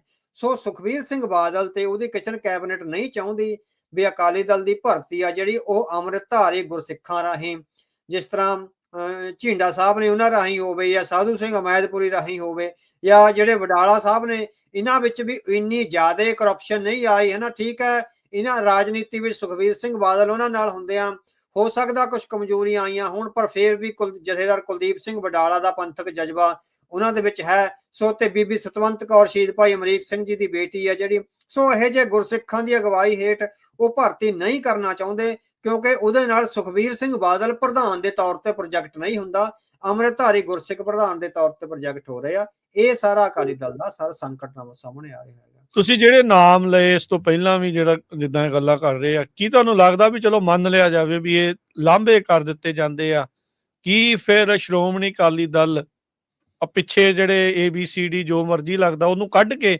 ਇਹ ਸੁਰਜੀਤ ਹੋ ਸਕਦਾ? ਹਾਂਜੀ ਹਾਂਜੀ ਬਿਲਕੁਲ ਹੋ ਸਕਦਾ। ਸੋ ਗੱਲ ਅਕਾਲੀ ਦਲ ਦੇ ਸੁਰਜੀਤ ਹੋਣ ਦੀ ਨਹੀਂ, ਇਸ ਵੇਲੇ ਅਕਾਲੀ ਦਲ ਨੂੰ ਸੁਰਜੀਤ ਕਰਨ ਦਾ ਫਿਕਰ ਨਹੀਂ ਹੈ, ਸਿਰਫ ਬਾਦਲ ਪਰਿਵਾਰ ਨੂੰ ਸੁਰਜੀਤ ਕਰਨ ਦਾ ਫਿਕਰ ਲੱਗਿਆ ਹੋਇਆ ਹੈ। ਸੋ ਬਾਦਲ ਪਰਿਵਾਰ ਨੂੰ ਮਾਈਨਸ ਕਰਕੇ ਹੀ ਅਕਾਲੀ ਦਲ ਨੂੰ ਮੁੜ ਸੁਰਜੀਤ ਕੀਤਾ ਜਾ ਸਕਦਾ, ਪੰਥਕ ਲੀਹਾਂ ਤੇ ਸੁਰਜੀਤ ਕੀਤਾ ਜਾ ਸਕਦਾ। ਬਹੁਤ ਵੱਡੀਆਂ ਸੰਭਾਵਨਾਵਾਂ ਨੇ। ਸੋ 2 ਤਰੀਕ ਨੂੰ ਜਿਹੜੀ 7 ਮੈਂਬਰੀ ਕਮੇਟੀ ਬਣਾਈ ਗਈ ਹੈ ਉਸ ਦੀ ਅਗਵਾਈ ਹੇਠ ਜੇ ਅਕਾਲੀ ਦਲ ਦੀ ਮੈਂਬਰਸ਼ਿਪ ਹੁੰਦੀ ਆ ਤਾਂ ਅਕਾਲੀ ਦਲ ਸੁਰਜੀਤ ਹੋਏਗਾ, ਪਰ ਬਾਦਲ ਪਰਿਵਾਰ ਸੁਰਜੀਤ ਨਹੀਂ ਹੋਏਗਾ। ਹੁਣ ਸਾਰਾ ਜ਼ੋਰ ਬਾਦਲ ਪਰਿਵਾਰ ਨੂੰ ਸੁਰਜੀਤ ਕਰਨ ਤੇ ਲੱਗਿਆ ਹੋਇਆ, ਨਾ ਕਿ ਅਕਾਲੀ ਦਲ ਨੂੰ। ਇਸ ਤੋਂ ਪਹਿਲਾਂ ਵੀ 25-30 ਸਾਲ ਬਾਦਲ ਪਰਿਵਾਰ ਨੂੰ ਬਚਾਉਣ ਦੇ ਯਤਨ ਹੋਏ ਆ, ਅਕਾਲੀ ਦਲ ਨੂੰ ਬਚਾਉਣ ਦੇ ਯਤਨ ਨਹੀਂ ਹੋਏ ਨਾ। ਸੋ ਸਾਨੂੰ ਲੱਗਦਾ ਤੁਹਾਡਾ ਸਵਾਲ ਬਿਲਕੁਲ ਜਾਇਜ਼ ਹੈਗਾ। ਅਕਾਲੀ ਦਲ ਅੱਜ ਵੀ ਸਿੱਖਾਂ ਵਿੱਚ ਅਕਾਲੀ ਦਲ ਲਈ ਪੰਥਕ ਜਜ਼ਬੇ ਲਈ ਜਿਹੜੀ ਹੈਗੀ ਆ ਉਹ ਬੜੀ ਵੱਡੀ ਸੋਚ ਪਈ ਹੈਗੀ ਆ। ਇਕਬਾਲ ਸਿੰਘ ਝੁੰਦਾ ਦੀ ਕਮੇਟੀ ਨੇ ਜਦੋਂ ਵਿਧਾਨ ਸਭਾ ਦੀਆਂ ਚੋਣਾਂ ਤੋਂ ਬਾਅਦ ਅਕਾਲੀ ਲੀਡਰਾਂ ਨਾਲ ਤੇ ਵਰਕਰਾਂ ਨਾਲ ਗੱਲ ਕੀਤੀ ਤਾਂ 90% ਲੋਕਾਂ ਨੇ ਕਿਹਾ ਵੀ ਬਾਦਲ ਪਰਿਵਾਰ ਨੂੰ ਲਾਂਭੇ ਕਰੋ। ਬਾਦਲ ਪਰਿਵਾਰ ਨੇ ਪੰਥਕ ਹਿੱਤਾਂ ਨੂੰ ਵਿਸਾਰ ਦਿੱਤਾ ਹੋਇਆ, ਅਕਾਲੀ ਦਲ ਆਪਣੇ ਪੰਥਕ ਏਜੰਡੇ ਤੋਂ ਬਹੁਤ ਪਿੱਛੇ ਚਲਿਆ ਗਿਆ, ਇਸ ਕਰਕੇ ਸਿੱਖ ਸੰਗਤਾਂ ਨੇ ਸਾਨੂੰ ਨਕਾਰ ਦਿੱਤਾ ਹੋਇਆ। ਸੋ ਅੱਜ ਵੀ ਇਕਬਾਲ ਸਿੰਘ ਝੁੰਦਾ ਦੀ ਕਮੇਟੀ ਦੀਆਂ ਸਿਫਾਰਿਸ਼ਾਂ ਅਧੀਨ ਔਰ 7 ਮੈਂਬਰੀ ਕਮੇਟੀ ਦੀ ਅਗਵਾਈ ਹੇਠ ਆ ਜਿਹੜਾ ਅਕਾਲੀ ਦਲ ਨੂੰ ਮੁੜ ਸੁਰਜੀਤ ਕੀਤਾ ਜਾ ਸਕਦਾ ਹੈ। ਮੁਹਿੰਮ ਦੀ ਤੁਸੀਂ ਗੱਲ ਕੀਤੀ, ਅਕਾਲੀ ਦਲ ਦੇ ਜਿਹੜਾ ਗੁਰਦੁਆਰਿਆਂ ਵਿੱਚ ਭਰਤੀ ਮੁਹਿੰਮ ਚਲਾ ਰਿਹਾ ਆ, ਕੀ ਇਹ ਭਾਰਤੀ ਕਾਨੂੰਨ ਦੇ ਹਿਸਾਬ ਦੇ ਨਾਲ ਠੀਕ ਆ ਕਿ ਉਸ ਦੀ ਉਲੰਘਣਾ ਹੈ? ਹਾਂਜੀ ਬਿਲਕੁਲ, ਇੱਥੇ ਡਬਲ ਸਟੈਂਡਰਡ ਆ ਰਹੇ ਆ ਅਕਾਲੀ ਦਲ ਦੇ। ਅਕਾਲੀ ਦਲ ਅਕਾਲ ਤਖਤ ਦੇ ਜਥੇਦਾਰ ਨੂੰ ਧਮਕੀਆਂ ਦੇ ਰਿਹਾ ਤੇ ਡਰਾ ਰਿਹਾ ਵੀ ਜੇ ਅਸੀਂ ਤਖਤ ਸਾਹਿਬਾਨ ਦੇ ਜਥੇਦਾਰਾਂ ਵੱਲੋਂ ਬਣਾਈ ਗਈ ਕਮੇਟੀ ਦੇ ਅਨੁਸਾਰ ਭਰਤੀ ਸ਼ੁਰੂ ਕਰਦੇ ਹਾਂ ਤਾਂ ਸਾਨੂੰ ਭਾਰਤੀ ਚੋਣ ਕਮਿਸ਼ਨ ਸਾਡੀ ਮਾਨਤਾ ਨੂੰ ਰੱਦ ਕਰ ਦਊਗਾ, ਹਨਾ। ਸੋ ਇਹ ਤਰਕ ਲੈ ਕੇ ਆਉਂਦੇ ਆ। ਹਾਲਾਂਕਿ ਮਨਜੀਤ ਸਿੰਘ ਖਹਿਰਾ ਤੇ ਹਰਵਿੰਦਰ ਸਿੰਘ ਫੂਲਕਾ ਜਾਂ ਹੋਰ ਵਕੀਲਾਂ ਨੇ ਇਹ ਸਪਸ਼ਟ ਕਰ ਦਿੱਤਾ ਵੀ ਅਕਾਲੀ ਦਲ ਦੀ ਮਾਨਤਾ ਬਿਲਕੁਲ ਵੀ ਖਤਮ ਨਹੀਂ ਹੋ ਸਕਦੀ। ਪਰ ਹੁਣ ਤੁਸੀਂ ਦੇਖੋ, ਕੱਲ ਹੀ ਅਕਾਲੀ ਦਲ ਦੇ ਇੱਕ ਲੀਡਰ ਨੇ ਟਵਿੱਟਰ ਤੇ, ਫੇਸਬੁੱਕ ਤੇ ਜਾਂ ਹੋਰ ਸੋਸ਼ਲ ਮੀਡੀਆ ਹੈਂਡਲਸ ਤੇ ਫੋਟੋਆਂ ਅਪਲੋਡ ਕਰੀਆਂ ਵੀ ਰੋਪੜ ਦੇ ਗੁਰਦੁਆਰਾ ਭੱਠਾ ਸਾਹਿਬ ਦੇ ਅੰਦਰ ਅਕਾਲੀ ਦਲ ਦੀ ਭਰਤੀ ਦੀ ਮੁਹਿੰਮ ਸ਼ੁਰੂ ਹੋਈ ਹੈ। ਹੁਣ ਜੇ ਗੁਰਦੁਆਰਾ ਸਾਹਿਬ ਦੇ ਅੰਦਰ ਭਰਤੀ ਦੀ ਮੁਹਿੰਮ ਦੀਆਂ ਫੋਟੋਆਂ ਪਾ ਕੇ ਅਕਾਲੀ ਦਲ ਦੀ ਮਾਨਤਾ ਖਤਮ ਨਹੀਂ ਹੁੰਦੀ, ਅਕਾਲੀ ਦਲ ਅੱਜ ਵੀ ਗੁਰਦੁਆਰਿਆਂ ਨੂੰ ਆਪਣੀ ਭਰਤੀ ਦੀ ਮੁਹਿੰਮ ਲਈ ਚਲਾ ਰਿਹਾ ਹੈ। ਸੋ ਇਸ ਲਈ ਅਕਾਲੀ ਦਲ ਨੂੰ ਜਿੱਥੇ ਗੁਰਦੁਆਰੇ ਆਪਣੇ ਰਾਜਸੀ ਹਿੱਤਾਂ ਲਈ ਠੀਕ ਬਹਿੰਦੇ ਆ ਉੱਥੇ ਵਰਤਦਾ, ਜਿੱਥੇ ਅਕਾਲ ਤਖਤ ਸਾਹਿਬ ਉਹਨਾਂ ਤੇ ਨੈਤਿਕਤਾ ਦਾ ਕੁੰਡਾ ਪਾਉਣ ਦੀ ਗੱਲ ਕਰਦਾ ਤੇ ਉੱਥੇ ਉਹ ਕਹਿੰਦੇ ਆ ਵੀ ਸਾਡੇ ਤੇ ਭਾਰਤੀ ਕਾਨੂੰਨ ਦਾ ਸਕੰਜਾ ਆ ਜਾਊਗਾ ਨਾ। ਸੋ ਅਕਾਲੀ ਦਲ ਝੂਠ ਬੋਲ ਰਿਹਾ ਹੈ, ਅਕਾਲ ਤਖਤ ਸਾਹਿਬ ਨੂੰ ਝੂਠ ਬੋਲ ਰਿਹਾ, ਸਿੱਖ ਪੰਥ ਨਾਲ ਝੂਠ ਬੋਲ ਰਿਹਾ ਹੈਗਾ। ਹੁਣ ਤੁਹਾਨੂੰ ਇੱਕ ਗੱਲ ਦੱਸੀਏ ਵੀ 5 ਤਰੀਕ ਨੂੰ ਦਿੱਲੀ ਦੀਆਂ ਵਿਧਾਨ ਸਭਾ ਦੀਆਂ ਚੋਣਾਂ ਹੋਣੀਆਂ ਨੇ। ਹਾਂਜੀ। ਦੇਸ਼ ਦਾ ਪ੍ਰਧਾਨ ਮੰਤਰੀ 5 ਤਰੀਕ ਨੂੰ ਮਹਾਕੁੰਭ ਵਿੱਚ ਚੁੱਭੀ ਲਾਉਣ ਜਾ ਰਿਹਾ ਹੈ, ਜਿਹੜਾ ਉੱਥੇ ਉੱਤਰ ਪ੍ਰਦੇਸ਼ ਵਿੱਚ ਮਹਾਕੁੰਭ ਚੱਲ ਰਿਹਾ ਹੈ। ਉਹ ਚੁੱਭੀ ਲਾਉਣ ਨੂੰ 6 ਤਰੀਕ ਨੂੰ ਵੀ ਜਾ ਸਕਦਾ ਸੀ, 7 ਤਰੀਕ ਨੂੰ ਵੀ ਜਾ ਸਕਦਾ ਸੀ। ਬਿਲਕੁਲ ਉਸੇ ਤਰ੍ਹਾਂ ਨਰਿੰਦਰ ਮੋਦੀ ਦਾ ਧਰਮ ਨਾਲ ਕੋਈ ਸੰਬੰਧ ਨਹੀਂ ਹੈ। ਨਰਿੰਦਰ ਮੋਦੀ ਪੂਰੀ ਤਰ੍ਹਾਂ ਧਰਮ ਨੂੰ ਵੋਟਾਂ ਹਥਿਆਉਣ ਲਈ ਵਰਤ ਰਿਹਾ ਹੈ। 5 ਤਰੀਕ ਨੂੰ ਜਦੋਂ ਦਿੱਲੀ ਵਿੱਚ ਵੋਟਾਂ ਪਾਉਣ ਦਾ ਕੰਮ ਆਰੰਭ ਹੋਊਗਾ, ਭਾਰਤ ਦੇ ਸਾਰੇ ਟੈਲੀਵਿਜ਼ਨ ਚੈਨਲਾਂ ਤੇ ਨਰਿੰਦਰ ਮੋਦੀ ਦੀ ਲਾਈਵ ਕਵਰੇਜ ਹੋਊਗੀ ਉੱਥੇ ਮਹਾਕੁੰਭ ਵਿੱਚ ਚੁੱਭੀ ਲਾਉਂਦੇ ਦੀ। ਉਹਦੇ ਨਾਲ ਹਿੰਦੂ ਵੋਟ ਪ੍ਰਭਾਵਿਤ ਹੋਵੇਗੀ ਜਿਹੜੀ ਭਾਰਤੀ ਜਨਤਾ ਪਾਰਟੀ ਨੂੰ ਪਵੇਗੀ। ਜਦੋਂ ਇਹ ਸਾਰਾ ਹੀ ਧਰਮ ਨੂੰ ਆਪਣੇ ਰਾਜਨੀਤਿਕ ਹਿੱਤਾਂ ਲਈ ਵਰਤਣ ਦੀ ਐਕਸਰਸਾਈਜ਼ ਆ।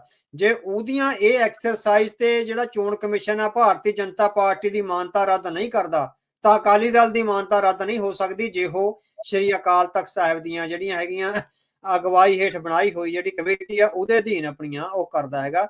ਸੋ ਅਕਾਲੀ ਦਲ ਨੇ ਗੁਰਦੁਆਰਾ ਭੱਠਾ ਸਾਹਿਬ ਵਿੱਚ ਚੋਣ ਮੁਹਿੰਮ ਦੀਆਂ ਫੋਟੋਆਂ ਪਾ ਕੇ ਇਹ ਸਿੱਧ ਕਰ ਦਿੱਤਾ ਵੀ ਅਕਾਲੀ ਦਲ ਧਰਮ ਨੂੰ ਆਪਣੇ ਰਾਜਨੀਤਿਕ ਹਿੱਤਾਂ ਲਈ ਵਰਤਣਾ ਚਾਹੁੰਦਾ, ਉਹ ਧਰਮ ਦੇ ਉੱਤੇ ਕਬਜ਼ਾ ਜਮਾਉਣਾ ਚਾਹੁੰਦਾ, ਧਰਮ ਦੀਆਂ ਮਾਨਤਾਵਾਂ ਅਨੁਸਾਰ ਰਾਜਨੀਤੀ ਨਹੀਂ ਚਲਾਉਣਾ ਚਾਹੁੰਦਾ।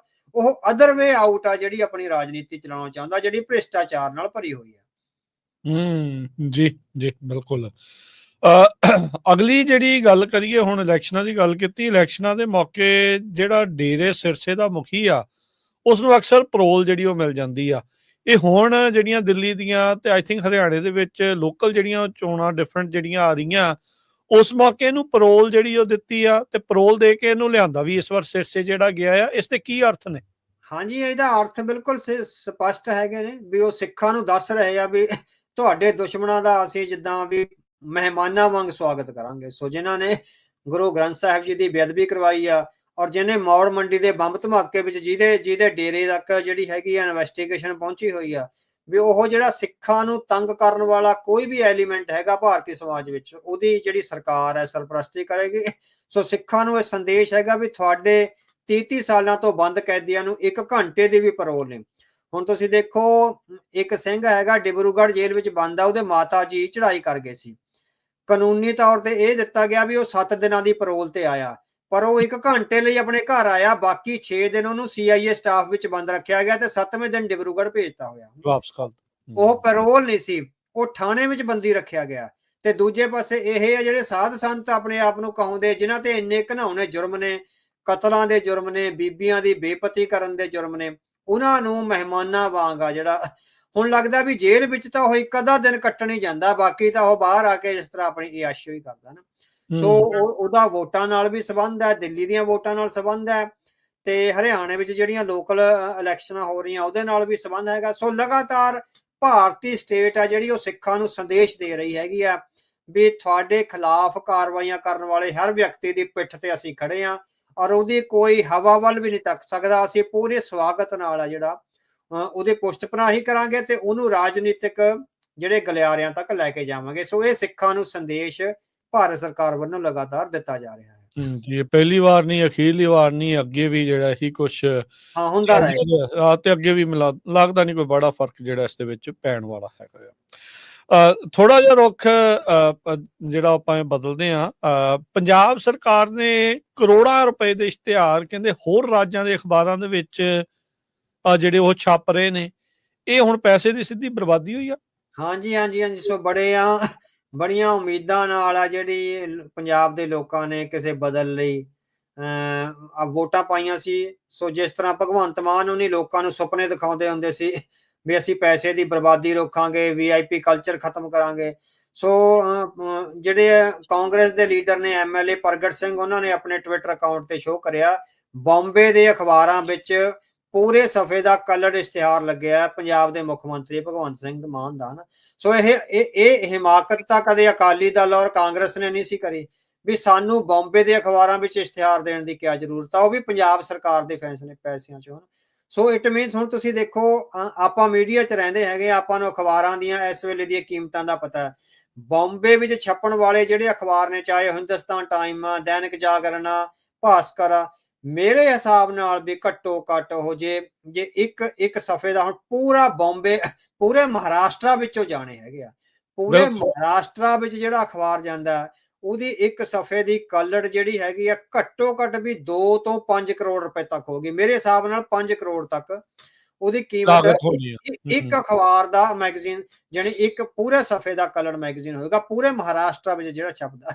ਜੇ 5 ਅਖਬਾਰਾਂ ਵਿੱਚ ਛਪਿਆ ਇਟ ਮੀਨਸ 25 ਕਰੋੜ ਰੁਪਈਆ ਤੁਸੀਂ ਇੱਕ ਦਿਨ 'ਚ ਬਰਬਾਦ ਕਰਤਾ ਪੰਜਾਬ ਦੇ ਟੈਕਸ ਪੇਅਰ ਮਨੀ ਦਾ, ਸਿਰਫ ਮਹਾਰਾਸ਼ਟਰ ਵਿੱਚ। ਫਿਰ ਗੁਜਰਾਤ ਵਿੱਚ ਛਪਿਆ, ਉੱਤਰ ਪ੍ਰਦੇਸ਼ ਵਿੱਚ ਛਪਿਆ, ਦਿੱਲੀ ਵਿੱਚ ਹਰ ਰੋਜ਼ ਛਪ ਰਿਹਾ। ਦਿੱਲੀ ਵਿੱਚ ਹੁਣ ਇਲੈਕਸ਼ਨਾਂ ਨੇ, ਹਰ ਰੋਜ਼ ਸਾਰੀਆਂ ਪ੍ਰਮੁੱਖ ਅਖਬਾਰਾਂ 'ਚ ਪੰਜਾਬ ਦੇ ਖਜ਼ਾਨੇ 'ਚੋਂ ਇਸ਼ਤਿਹਾਰ ਛਪ ਰਹੇ ਹੈਗੇ ਆ। ਸੋ ਬਹੁਤ ਵੱਡਾ ਖਜ਼ਾਨੇ ਨੂੰ ਜਿਹੜਾ ਹੈਗਾ ਉਹ ਲਾਇਆ ਜਾ ਰਿਹਾ, ਚੋਰੀ ਕੀਤੀ ਜਾ ਰਹੀ ਆ। ਜਿਹੜਾ ਭਾਰਤ ਦੇ 18 ਰਾਜਾਂ ਦੀ ਫਿਸਕਲ ਹੈਲਥ ਮੀਨਸ ਜਿਹੜੀ ਆਰਥਿਕ ਹਾਲਤ ਆ, ਆਰਥਿਕ ਸਿਹਤ ਦਾ ਸਰਵੇ ਆਇਆ ਹੈਗਾ ਭਾਰਤ ਦੀ ਇੱਕ ਬਹੁਤ ਹੀ ਮਾਨਤਾ ਪ੍ਰਾਪਤ ਸੰਸਥਾ ਵੱਲੋਂ। ਉਹਦੇ ਵਿੱਚ 18 ਰਾਜਾਂ ਵਿੱਚੋਂ ਪੰਜਾਬ ਦਾ 18ਵਾਂ ਨੰਬਰ ਹੈ, ਸਭ ਤੋਂ ਥੱਲੇ ਪੰਜਾਬ ਹੈ। ਸੋ ਇਹ ਉਹਦੀ ਫਿਜ਼ੀਕਲ ਹੈਲਥ ਮੀਨਸ ਜਿਹੜੀ ਆਰਥਿਕ ਸਿਹਤ ਹੈ ਜਿਹੜੀ ਉਹ ਆ ਰਿਹਾ। ਸੋ ਫਜ਼ੂਲ ਖਰਚੀਆਂ, ਬੀਬੀਆਂ ਨੂੰ ਬੱਸਾਂ ਦੀ ਮੁਫਤ ਸਹੂਲਤ ਦੇਣੀ ਜਾਂ ਮੁਫਤ ਬਿਜਲੀ ਦੀ ਸਹੂਲਤ ਦੇਣੀ। ਸੋ ਇਹਨਾਂ ਨੇ 24% ਜਿਹੜਾ GDP ਆ 1,09,000 ਕਰੋੜ ਰੁਪਏ ਦੀ ਆਮਦਨ ਹੈਗੀ ਆ ਸਾਲ ਦੀ ਪੰਜਾਬ ਨੂੰ, ਜਿਹਦੇ ਤੋਂ 24,000 ਕਰੋੜ ਰੁਪਈਆ ਸਿਰਫ ਬਿਜਲੀ ਦੇ ਬਿਲਾਂ, ਜਿਹੜੀ ਮੁਫਤ ਬਿਜਲੀ ਦਿੱਤੀ ਹੋਈ ਉਹਦੇ 'ਚ ਜਾ ਰਿਹਾ। ਤੁਹਾਡਾ 25% ਇੱਕਦਮ ਜਿਹੜਾ ਵਾਈਪ ਆਊਟ ਹੋ ਰਿਹਾ ਤੁਹਾਡੀ ਆਮਦਨ ਚੋਂ। ਸੋ 580 ਕਰੋੜ ਰੁਪਈਆ ਪਿਛਲੇ ਸਾਲ ਆ ਜਿਹੜਾ ਉਹ ਘੱਟ ਟੈਕਸ ਉਗਰਾਹੀ ਹੋਈ ਆ। 580 ਕਰੋੜ ਦਾ ਘਾਟਾ ਪਿਆ ਟੈਕਸ ਉਗਰਾਹੀ ਵਿੱਚ, ਕਰਾਂ ਦੀ ਉਗਰਾਹੀ ਵਿੱਚ ਨਾ। ਸਿਰਫ GST ਦੀ ਕਲੈਕਸ਼ਨ ਠੀਕ ਹੋਈ ਆ ਤੇ ਜਿਹੜੀ ਐਕਸਾਈਜ਼ ਦੀ ਕਲੈਕਸ਼ਨ ਠੀਕ ਹੋਈ ਆ। ਬਾਕੀ ਸਾਰੇ ਟਰਾਂਸਪੋਰਟੇਸ਼ਨ ਦਾ ਆਪ ਦੂਸਰਾ ਜਿਹੜਾ ਇੱਥੋਂ ਕਚਹਿਰੀਆਂ ਚੋਂ ਮਾਲੀਆ ਆਉਣਾ ਹੁੰਦਾ, ਤਹਿਸੀਲਾਂ ਚੋਂ ਮਾਲੀਆ ਆਉਣਾ ਹੁੰਦਾ, ਹੋਰ ਸਾਰੇ ਨੇ ਉਹ ਘਟੇ ਨੇ। 580 ਕਰੋੜ ਰੁਪਇਆ ਘਟਿਆ। 580 ਕਰੋੜ ਘਟ ਗਿਆ, 24% ਤੁਸੀਂ ਸਬਸਿਡੀ ਦੇ ਰਹੇ ਹੋ। 800 ਕਰੋੜ ਦਾ ਤੁਹਾਡਾ ਸਾਲ ਦਾ ਐਡਵਰਟਾਈਜ਼ਮੈਂਟ ਦਾ ਬਜਟ ਆ, ਤੁਸੀਂ ਲੈ ਕਿੱਧਰ ਨੂੰ ਜਾ ਰਹੇ ਹੋ ਸਟੇਟ ਨੂੰ, ਹਨਾ। ਸੋ ਆਰਥਿਕ ਤੌਰ ਤੇ ਜਦੋਂ 2 ਸਾਲਾਂ ਬਾਅਦ ਇਹ ਸਰਕਾਰ ਨੇ ਜਾਣਾ ਤਾਂ ਘੱਟੋ ਘੱਟ 5 ਲੱਖ ਕਰੋੜ ਦਾ ਕਰਜ਼ਾ ਪੰਜਾਬ ਸਿਰ ਚੜਿਆ ਹੋਊਗਾ। ਸੋ ਅਸੀਂ ਕਿਹੜੇ ਮੂੰਹ ਨਾਲ ਕਹਿ ਦਈਏ ਵੀ ਜਿਹੜੇ ਕਹਿੰਦੇ ਸੀ ਅਸੀਂ ਰਾਜਨੀਤੀ ਬਦਲਣ ਆਏ ਆ, ਕਰਨ ਨਹੀਂ ਆਏ। ਸੋ ਪੰਜਾਬ ਨੂੰ ਹੋਰ ਗਰਕਾ ਰਹੇ ਨੇ। ਇਹ ਤਾਂ ਕਦੀ ਕਾਂਗਰਸ ਔਰ ਅਕਾਲੀ ਦਲ ਨੇ ਨਹੀਂ ਕਰਿਆ ਵੀ ਮਹਾਰਾਸ਼ਟਰ ਤੇ ਕੇਰਲਾ ਦੇ ਜਾਂ ਦਿੱਲੀ ਦੇ ਅਖਬਾਰਾਂ ਵਿੱਚ ਜਾ ਕੇ ਇਸ਼ਤਿਹਾਰ ਦਿੱਤੇ ਜਾਣ। ਸੋ ਘੱਟੋ ਘੱਟ ਅਕਾਲੀ ਦਲ ਔਰ ਕਾਂਗਰਸ ਪੰਜਾਬ ਲਈ ਤਾਂ ਸੋਚਦੇ, ਠੀਕ ਹੈ ਪੰਜਾਬ ਵਿੱਚ ਉਹਨਾਂ ਨੇ ਬਹੁਤ ਗੜਬੜਾਂ ਕੀਤੀਆਂ, ਪਰ ਇਸ ਤਰ੍ਹਾਂ ਪੈਸੇ ਦਾ ਉਜਾੜਾ ਤਾਂ ਨਹੀਂ ਸੀ ਕੀਤਾ। ਇਹ ਇੱਕ ਪੱਖ ਸੋਚਣ ਵਾਲਾ ਤਾਂ ਹੈਗਾ। ਜੀ ਜੀ ਬਿਲਕੁਲ। ਅੱਗੇ ਜਿਹੜਾ ਆ ਅਵਤਾਰ ਸਿੰਘ ਜੀ ਗੱਲ ਕਰਦੇ ਆ, ਅਮਰੀਕਾ ਦੇ ਵਿੱਚ ਪ੍ਰਸ਼ਾਸਨ ਬਦਲਿਆ, ਇੱਥੇ ਹੁਣ ਇਮੀਗ੍ਰੇਸ਼ਨ ਨੂੰ ਲੈ ਕੇ ਬਹੁਤ ਵੱਡਾ ਕ੍ਰੈਕਡਾਊਨ ਚੱਲ ਰਿਹਾ ਆ, ਛਾਪੇਮਾਰੀ ਹੋ ਰਹੀ ਆ। ਉਧਰ ਭਾਰਤੀ ਮੀਡੀਆ ਨੇ ਅਮਰੀਕਾ ਦੇ ਵਿੱਚ ਗੁਰੂ ਘਰਾਂ ਵਿੱਚ ਆਈਸ ਦੇ ਛਾਪੇ, ਪੁਲਿਸ ਦੇ ਛਾਪਿਆਂ ਦੀ ਝੂਠੀ ਖਬਰ ਫੈਲਾ ਦਿੱਤੀ। ਫਲਾਈ ਵੀ ਹੈ ਪੂਰੇ ਪੰਜਾਬ ਜਿਹੜੇ ਆ ਮੁਲਕ ਪੱਧਰ ਦੇ ਵਿੱਚ, ਕੋਈ ਛੋਟੀ ਤੋਂ ਕੋਈ ਵੱਡੀ ਅਖਬਾਰ ਕਿਸੇ ਨੇ ਵੀ ਇਹ ਚੀਜ਼ ਨੂੰ ਛੱਡਿਆ ਨਹੀਂ। ਉਹ ਵੀ ਝੂਠ ਬਗੈਰ ਤੱਥਾਂ ਤੋਂ ਜਿਹੜਾ ਆ ਇਸ ਖਬਰ ਨੂੰ ਫੈਲਾਇਆ ਜਾ ਰਿਹਾ ਸੀਗਾ। ਇਸ ਦੇ ਪਿੱਛੇ ਕੀ ਕਾਰਨ ਤੁਹਾਨੂੰ ਲੱਗਦੇ ਨੇ? ਹਾਂਜੀ ਹਾਂਜੀ, ਸੋ ਮੈਂ ਇਹੀ ਜਿਹੀਆਂ ਖਬਰਾਂ ਦਾ ਵੈਸੇ ਸਵਾਗਤ ਕਰਦਾ ਹੁੰਦਾ, ਮੇਰਾ ਵੱਖਰਾ ਰਾਏ ਹੁੰਦੀ ਹੈਗੀ ਹੈ ਨਾ ਜੀ। ਹਾਂਜੀ ਹਾਂ ਬਿਲਕੁਲ। ਸੋ ਜਦੋਂ ਨਾ ਤੁਸੀਂ ਦੇਖੋ ਪਿਛਲੇ ਸਮੇਂ ਦੌਰਾਨ ਹੋਇਆ, ਉੱਤਰ ਪ੍ਰਦੇਸ਼ ਵਿੱਚ ਇੱਕ ਸਿੱਖ IAS ਅਫਸਰ ਸੀਗਾ, ਉਹਦੀ ਕੁਛ ਭਾਰਤੀ ਜਨਤਾ ਪਾਰਟੀ ਦੇ ਗੁੰਡਿਆਂ ਨੇ ਖਿੱਚਤੂ ਕਰੀ ਆ, ਉਹਦਾ ਬਹੁਤ ਅਪਮਾਨ ਕਰਿਆ। ਇਸੇ ਤਰ੍ਹਾਂ ਤੁਸੀਂ ਦੇਖੋ ਇੱਕ ਪੱਛਮੀ ਬੰਗਾਲ ਵਿੱਚ ਹੋਇਆ ਸੀਗਾ, ਇੱਕ ਸਿੱਖ ਪੁਲਿਸ ਆਫਿਸਰ ਆ ਜਿਹਨੂੰ ਖਾਲਿਸਤਾਨੀ ਕਹਿ ਕੇ ਜਾਂ ਹੋਰ ਦੇਸ਼ ਧਰੋਹੀ ਕਹਿ ਕੇ ਭਾਰਤੀ ਜਨਤਾ ਪਾਰਟੀ ਦੇ ਹਮਾਇਤੀਆਂ ਨੇ ਕਰਿਆ ਸੀਗਾ। ਸੋ ਇਹ ਜਿਹੜਾ ਗੁਰਦੁਆਰਿਆਂ ਦੇ ਖਿਲਾਫ ਖਬਰ ਆ, ਮੈਂ ਇਹਦਾ ਸਵਾਗਤ ਕਰਦਾ। ਮੈਂ ਉਹ ਅਫਸਰਾਂ ਦੀ ਜਿਹੜੀ ਬਦਸਲੂਕੀ ਹੋਈ ਆ ਉਹਦਾ ਵੀ ਸਵਾਗਤ ਕਰਦਾ, ਤੇ ਇਹਦਾ ਵੀ ਮੇਰਾ ਇੱਕ ਤਰਕ ਹੈਗਾ ਵੀ ਜਿੰਨਾ ਇੱਕ ਤਾਂ ਤੁਸੀਂ ਦੇਖੋ ਵੀ ਜਿਹੜੀ ਗੁਰਦੁਆਰਿਆਂ ਦੇ ਖਿਲਾਫ ਉਹਨਾਂ ਨੇ ਖਬਰ ਚਲਾਈ ਹੈ, ਤੁਸੀਂ ਦੇਖੋ ਵੀ ਸਿੱਖ ਇੰਟਰਨੈਸ਼ਨਲ ਲੈਵਲ ਤੇ ਕਿੰਨੇ ਮਜ਼ਬੂਤ ਔਰ ਕਿਸ ਪੱਧਰ ਤੇ ਪਹੁੰਚ ਗਏ ਆ, ਹਨਾ। ਸਿੱਖਾਂ ਦੀ ਕੀ ਕੀਮਤ ਕੀ ਪੈ ਗਈ ਆ ਹੋਈ ਜਿਹੜੀ ਭਾਰਤ ਦੇ ਰਾਜਨੀਤੀਵਾਨਾਂ ਤੋਂ ਮੀਡੀਆ ਤੋਂ ਹਜਮ ਨਹੀਂ ਹੋ ਰਹੀ। ਜਦੋਂ ਗੁਰੂ ਘਰਾਂ ਦੇ ਖਿਲਾਫ ਜਾਂ ਸਿੱਖਾਂ ਦੇ ਖਿਲਾਫ ਉਹ ਖਬਰ ਚਲਾਉਂਦੇ ਆ, ਉਹ ਸਾਡੀ ਕੋਈ ਬਦਖੋਈ ਨਹੀਂ ਕਰ ਰਹੇ, ਉਹ ਸਾਡਾ ਇੱਕ ਤਰ੍ਹਾਂ ਨਾਲ ਆਪਾਂ ਕਹਿੰਦੇ ਸਾਡੇ ਹੱਕ ਵਿੱਚ ਭੁਗਤ ਰਹੇ ਨੇ। ਸਿੱਖਾਂ ਦੀ ਤੁਸੀਂ ਦੇਖੋ ਵੀ ਉਹ ਸਿੱਖਾਂ ਤੋਂ ਡਰੇ ਕਿੰਨੇ ਹੋਏ ਨੇ, ਇੱਕ ਛੋਟੀ ਜਿਹੀ ਕੌਮ ਤੋਂ ਉਹ ਡਰੇ ਕਿੰਨੇ ਹੋਏ ਨੇ, ਇੰਨੇ ਡਰੇ ਹੋਏ ਨੇ ਵੀ ਝੂਠੀਆਂ ਖਬਰਾਂ ਫੈਲਾ ਕੇ ਉਹਨਾਂ ਦਾ ਅਕਸ ਵਿਗਾੜਨ ਦਾ ਜਿਹੜਾ ਯਤਨ ਕਰ ਰਹੇ ਆ। ਸੋ ਜਿਹੜੀ ਅਫਸਰਾਂ ਦੇ ਖਿਲਾਫ ਨਾ ਵੀ ਸਿੱਖ ਅਫਸਰਾਂ ਦੀ ਜਿਹੜੀ ਬਦਨੀਤੀ ਹੁੰਦੀ ਆ, ਜਦੋਂ ਤੱਕ ਸਿੱਖਾਂ ਦੀ ਉੱਪਰਲੀ ਲੇਅਰ ਆ ਜਿਹੜੀ ਅਫਸਰਸ਼ਾਹੀ ਆ, ਜਿਹੜੀ ਇਹ ਕਹਿੰਦੀ ਆ ਵੀ ਭਾਰਤ ਮੁਲਕ ਨੇ ਸਾਨੂੰ ਬਹੁਤ ਕੁਝ ਦਿੱਤਾ ਹੋਇਆ, ਜਦੋਂ ਤੱਕ ਇਸ ਤਰ੍ਹਾਂ ਉਹਨਾਂ ਦੇ ਗੁਲਾਮਿਆਂ ਨੂੰ ਹੱਥ ਨਹੀਂ ਪੈਂਦਾ, ਉਹਨਾਂ ਵਿੱਚ ਬੇਗਾਨਗੀ ਦੀ ਭਾਵਨਾ ਪੈਦਾ ਨਹੀਂ ਹੁੰਦੀ, ਉਦੋਂ ਤੱਕ ਸਿੱਖਾਂ ਵਿੱਚ ਕੌਮੀ ਜਜ਼ਬਾ ਪ੍ਰਚੰਡ ਨਹੀਂ ਹੋਵੇਗਾ। ਇਹ ਸਾਡੇ ਲਈ ਵਰਦਾਨ ਆ। ਸਿੱਖ ਪੁਲਿਸ ਅਫਸਰਾਂ ਦੀ ਬੇਇੱਜ਼ਤੀ ਹੋਣੀ, ਬੇਪਤੀ ਹੋਣੀ, ਇਹ ਕੌਮ ਲਈ ਵਰਦਾਨ ਆ। ਜਦੋਂ ਟੌਪ ਦੀ ਕਰੀਮੀ ਲੇਅਰ ਦੇ ਗਲ ਨੂੰ ਹੱਥ ਪਊਗਾ ਤਾਂ ਉਹਨਾਂ ਵਿੱਚ ਬੇਗਾਨਗੀ ਆਊਗੀ, ਤਾਂ ਕੌਮ ਵਿੱਚ ਇਕਮੁੱਠਤਾ ਆਊਗੀ। ਇਹ ਕੌਮ ਵਿੱਚ ਇਕਮੁੱਠਤਾ ਜਿਹੜੀ ਹੈਗੀ ਆ ਲਿਆਉਣ ਦੇ ਕਾਰਨ ਆ। ਗੁਰੂ ਘਰਾਂ ਦੇ ਖਿਲਾਫ ਜਿਹੜੀ ਇਹ ਸਾਰੀ ਹਾਲਾਂਕਿ ਕੋਈ ਵੀ ਇਹਦਾ ਤੱਥ ਨਹੀਂ, ਕੋਈ ਕੁਛ ਨਹੀਂ, ਬਿਨਾਂ ਹੀ ਗੱਲ ਤੋਂ ਜਿਹੜੀ ਫੈਲਾਈ ਜਾ ਰਹੀ ਹੈ। ਸੋ ਆਪਾਂ ਡਿਫੈਂਸਿਵ ਨਾ ਹੋਈਏ, ਆਪਾਂ ਇਹਨੂੰ ਵਰਦਾਨ ਦੇ ਤੌਰ ਤੇ ਲਈਏ। ਉਹ ਸਾਡੀ ਸੇਵਾ ਕਰ ਰਹੇ ਨੇ, ਭਾਰਤੀ ਮੀਡੀਆ ਸਿੱਖਾਂ ਦੀ ਸੇਵਾ ਕਰ ਰਿਹਾ ਹੈ। ਸਿੱਖਾਂ ਦੇ ਖਿਲਾਫ ਇਹ ਊਲ ਜਲੂਲ ਖਬਰਾਂ ਫੈਲਾ ਕੇ ਇਹ ਤੋਂ ਪਤਾ ਲੱਗਦਾ ਸਿੱਖ ਦੁਨੀਆ ਭਰ ਵਿੱਚ ਕਿੱਡੀ ਵੱਡੀ ਤਾਕਤ ਦੇ ਤੌਰ ਤੇ ਉੱਭਰ ਰਹੇ ਆ। ਤੁਸੀਂ ਆਪਣੀ ਤਾਕਤ ਨੂੰ ਪਹਿਚਾਣੋ, ਤੁਹਾਡੀ ਤਾਕਤ ਨੂੰ ਖੋਰਾ ਲਾਉਣ ਲਈ ਉਹ ਝੂਠੀਆਂ ਖਬਰਾਂ ਫੈਲਾ ਰਹੇ ਆ। ਆਪਾਂ ਇਹਦੇ ਤੋਂ ਦੁਖੀ ਨਾ ਹੋਈਏ, ਇਹਦੇ ਤੇ ਮਾਣ ਕਰੀਏ। ਆਪਾਂ ਉਹਨਾਂ ਨੂੰ ਸਗੋਂ ਅਪੀਲ ਕਰੀਏ ਵੀ ਹਰ ਰੋਜ਼ ਸਿੱਖਾਂ ਦੇ ਖਿਲਾਫ ਖਬਰਾਂ ਫੈਲਾਈਆਂ ਜਾਣ, ਤਾਂ ਕਿ ਸਾਡੀ ਇੰਟਰਨੈਸ਼ਨਲ ਤਾਕਤ ਵਧੇ ਔਰ ਸਿੱਖਾਂ ਵਿੱਚ ਇਹ ਭਾਵਨਾ ਪੈਦਾ ਹੋਵੇ ਵੀ ਅਸੀਂ ਗੁਰੂ ਮਹਾਰਾਜ ਦੇ ਸਪੁੱਤਰ ਆ। ਜਿੰਨੇ ਵੀ ਜਿਹੜੇ ਗੁਰੂ ਗੋਬਿੰਦ ਸਿੰਘ ਜੀ ਦੇ ਪੁੱਤਰ ਪੁੱਤਰੀਆਂ ਨੇ, ਉਹ ਇੱਕ ਕੌਮ ਦਾ ਹਿੱਸਾ ਹੈ। ਕੌਮ ਦੇ ਤੌਰ ਤੇ ਇਕਮੁੱਠ ਹੋ ਕੇ ਆਪਾਂ ਆਪਣੀ ਜਿਹੜੀ ਰਾਜਨੀਤਿਕ ਪੋਲੀਟੀਕਲ ਡੈਸਟਨੀ ਆ ਉਹਨੂੰ ਹਾਸਲ ਕਰਨ ਵੱਲ ਜਿਹੜਾ ਵਧੀਏ। ਸੋ ਇਹ ਗੁਰੂ ਘਰਾਂ ਦੇ ਖਿਲਾਫ, ਸਿੱਖਾਂ ਦੇ ਖਿਲਾਫ ਜਾਂ ਸਿੱਖ ਅਫਸਰਾਂ ਦੇ ਖਿਲਾਫ ਬਦਫੋਈ ਵਾਲੀਆਂ ਖਬਰਾਂ ਕਰਕੇ ਅਸਲ ਵਿੱਚ ਭਾਰਤੀ ਮੀਡੀਆ ਤੇ ਭਾਰਤੀ ਅਫਸਰਸ਼ਾਹੀ ਆ ਸਿੱਖਾਂ ਦੀ ਹਮਾਇਤ ਕਰ ਰਹੀ ਹੈ, ਸਾਨੂੰ ਇੱਕ ਕੌਮ ਦੇ ਤੌਰ ਤੇ ਸੋਚਣ ਦਾ ਜ਼ਰੀਆ ਦੇ ਰਹੀ ਹੈ। ਜਦੋਂ ਕੌਮ ਇੱਕ ਕੌਮ ਦੇ ਤੌਰ ਤੇ ਸੋਚੇਗੀ ਤਾਂ ਉਹਦੇ ਵਿੱਚ ਆਪਣੀ ਰਾਜਨੀਤਿਕ ਫਿਊਚਰ ਬਾਰੇ ਵਿਚਾਰ ਪੈਦਾ ਹੋਣਗੇ। ਹਾਲੇ ਤੱਕ ਕੌਮ ਜਾਂ ਤਾਂ ਅਕਾਲੀ ਦਲ ਦੇ ਤੌਰ ਤੇ ਸੋਚਦੀ ਸੀ, ਜਾਂ ਕਾਂਗਰਸ ਦੇ ਤੌਰ ਤੇ ਸੋਚਦੀ ਸੀ, ਜਾਂ ਭਾਜਪਾ ਦੇ ਤੌਰ ਤੇ ਸੋਚਦੀ ਸੀ, ਜਾਂ ਆਮ ਆਦਮੀ ਪਾਰਟੀ ਦੇ ਤੌਰ ਤੇ ਸੋਚਦੀ ਸੀ। ਗਾਹਾਂ ਧਾਰਮਿਕ ਤੌਰ ਤੇ ਕੋਈ ਅਖੰਡ ਕੀਰਤਨੀ ਜਥੇ ਦੇ ਤੌਰ ਤੇ ਸੋਚਦਾ, ਕੋਈ ਦਮਦਮੀ ਟਕਸਾਲ ਦੇ ਤੌਰ ਤੇ ਸੋਚਦਾ, ਕੋਈ ਮਿਸ਼ਨਰੀ ਦੇ ਤੌਰ ਤੇ ਸੋਚਦਾ। ਕੌਮ ਟੁਕੜਿਆਂ ਵਿੱਚ ਵੰਡੀ ਹੋਈ ਸੋਚਦੀ ਆ। ਜਦੋਂ ਕੌਮ ਇਕਮੁੱਠ ਹੋ ਕੇ ਕੌਮ ਦੇ ਤੌਰ ਤੇ ਸੋਚੇਗੀ ਤਾਂ ਉਹ ਆਪਣਾ ਰਾਜਨੀਤਿਕ ਭਵਿੱਖ ਤੈਅ ਕਰੇਗੀ ਤੇ ਉਸ ਰਾਜਨੀਤਿਕ ਭਵਿੱਖ ਨੂੰ ਹਾਸਲ ਕਰਨ ਦਾ ਸੰਘਰਸ਼ ਕਰੇਗੀ, ਜਿਹਨੂੰ ਨੈਸ਼ਨਲਿਜ਼ਮ ਦਾ ਸਟਰਗਲ ਕਿਹਾ ਜਾਂਦਾ ਹੈ। ਜਦੋਂ ਸਿੱਖ ਨੈਸ਼ਨਲਿਜ਼ਮ ਦਾ ਸਟਰਗਲ ਸ਼ੁਰੂ ਕਰਨਗੇ, ਉਦੋਂ ਉਹਨਾਂ ਦੀ ਪੋਲੀਟੀਕਲ ਡੈਸਟਨੀ ਆ ਉਹਨਾਂ ਦੇ ਪੈਰਾਂ ਦੇ ਵਿੱਚ ਡਿੱਗੇਗੀ ਆ ਕੇ। ਨਹੀਂ, ਬਿਲਕੁਲ ਜੋ ਮਾਨਤਾ ਪਿਛਲੇ ਕੁਝ ਸਮੇਂ ਦੇ ਵਿੱਚ ਵਧੀ ਆ ਸਿੱਖਾਂ ਦੀ, ਉਸੇ ਤੋਂ ਹੀ ਬੁਖਲਾਹਟ ਦੇ ਵਿੱਚ ਇਹ ਚੀਜ਼ਾਂ, ਨਾਲੇ ਕੋਈ ਨਵੇਕਲੀ ਗੱਲ ਨਹੀਂ ਭਾਰਤ ਦੇ ਮੀਡੀਆ ਨੇ ਕੀਤੀ। ਇਹ ਪਹਿਲਾਂ ਵੀ ਜਿਹੜੀਆਂ ਇਦਾਂ ਦੀਆਂ ਝੂਠੀਆਂ ਖਬਰਾਂ ਜਿਹੜੀਆਂ ਫੈਲਾਉਂਦੇ ਰਹੇ। ਨਿਖਿਲ ਗੁਪਤਾ ਨੂੰ ਵਾਪਸ ਲੈ ਗਏ ਆ ਜੀ, ਉੱਥੇ ਭਾਈ ਨਿੱਜਰ ਹੋਣਾ ਦੇ ਜਿਹੜੇ ਕਾਤਲ ਆ ਉਹਨਾਂ ਨੂੰ ਛੱਡ ਦਿੱਤਾ ਗਿਆ। ਇਦਾਂ ਦੀਆਂ ਖਬਰਾਂ ਜਿਹੜੀਆਂ ਉਹ ਫੈਲਾ ਕੇ ਜਿਹੜਾ ਉਹ ਦੇਖਦੇ ਹੀ ਰਹਿੰਦੇ ਆ। ਅਗਲੀ ਜਿਹੜੀ ਕੈਨੇਡਾ ਦੀ ਗੱਲ ਕਰ ਲਈਏ, ਕੈਨੇਡਾ ਦੇ ਵਿੱਚ ਇੱਕ ਜਿਹੜਾ ਚੰਦਰਾ ਆ ਰਿਹਾ ਆ ਲਿਬਰਲ ਪਾਰਟੀ ਦੇ ਵਿੱਚੋਂ ਸੀਗਾ, ਉਹ ਵੀ ਸਿੱਖਾਂ ਖਿਲਾਫ ਬਹੁਤ ਊਲ ਜਲੂਲ ਬੋਲਦਾ ਰਹਿੰਦਾ ਸੀ। ਉਹ ਵੀ ਬਦਨਾਮੀ ਕਰਨ ਖੁਣੋਂ ਜਿਹੜਾ ਉਹ ਪਿੱਛੇ ਨਹੀਂ ਸੀ ਰਹਿੰਦਾ। ਜਦੋਂ ਵੀ ਉਹਨੂੰ ਮੌਕਾ ਲੱਗਦਾ ਸੀ ਉਹ ਪੀਐਮ ਦੀ ਦੌੜ ਦੇ ਵਿੱਚੋਂ ਬਾਹਰ ਹੋ ਗਿਆ। ਉਸ ਦੇ ਕੀ ਅਰਥ ਨੇ? ਹਾਂਜੀ। ਸੋ ਅਸਲ 'ਚ ਇਹ ਦੋਨੋਂ ਬੰਦੇ ਰੂਬੀ ਢਾਲਾ ਤੇ ਇਹ ਆਏ ਤਾਂ ਭਾਰਤ ਸਰਕਾਰ ਦੀ ਹਮਾਇਤ ਨਾਲ ਹੀ ਹੈ। ਸੋ ਤੁਸੀਂ ਦੇਖੋ ਵੀ ਹੁਣੇ ਜਿਹੀ 2 ਦਿਨ ਪਹਿਲਾਂ ਹੀ ਜਿਹੜੀ ਪੋਲੀਟੀਕਲ ਇੰਟਰਫੀਅਰੈਂਸ ਆ, ਫੋਰਨ ਇੰਟਰਫੀਅਰੈਂਸ, ਉਹਦੇ ਸਾਰੇ ਇੱਕ ਜਿਹੜੇ ਕਲਾਸੀਫਾਈਡ ਆ ਉਹ ਡੀਕਲਾਸੀਫਾਈ ਹੋਈ ਆ, ਉਹ ਸਾਰੇ ਸਾਹਮਣੇ ਆ ਗਈ ਹੋਈ ਆ।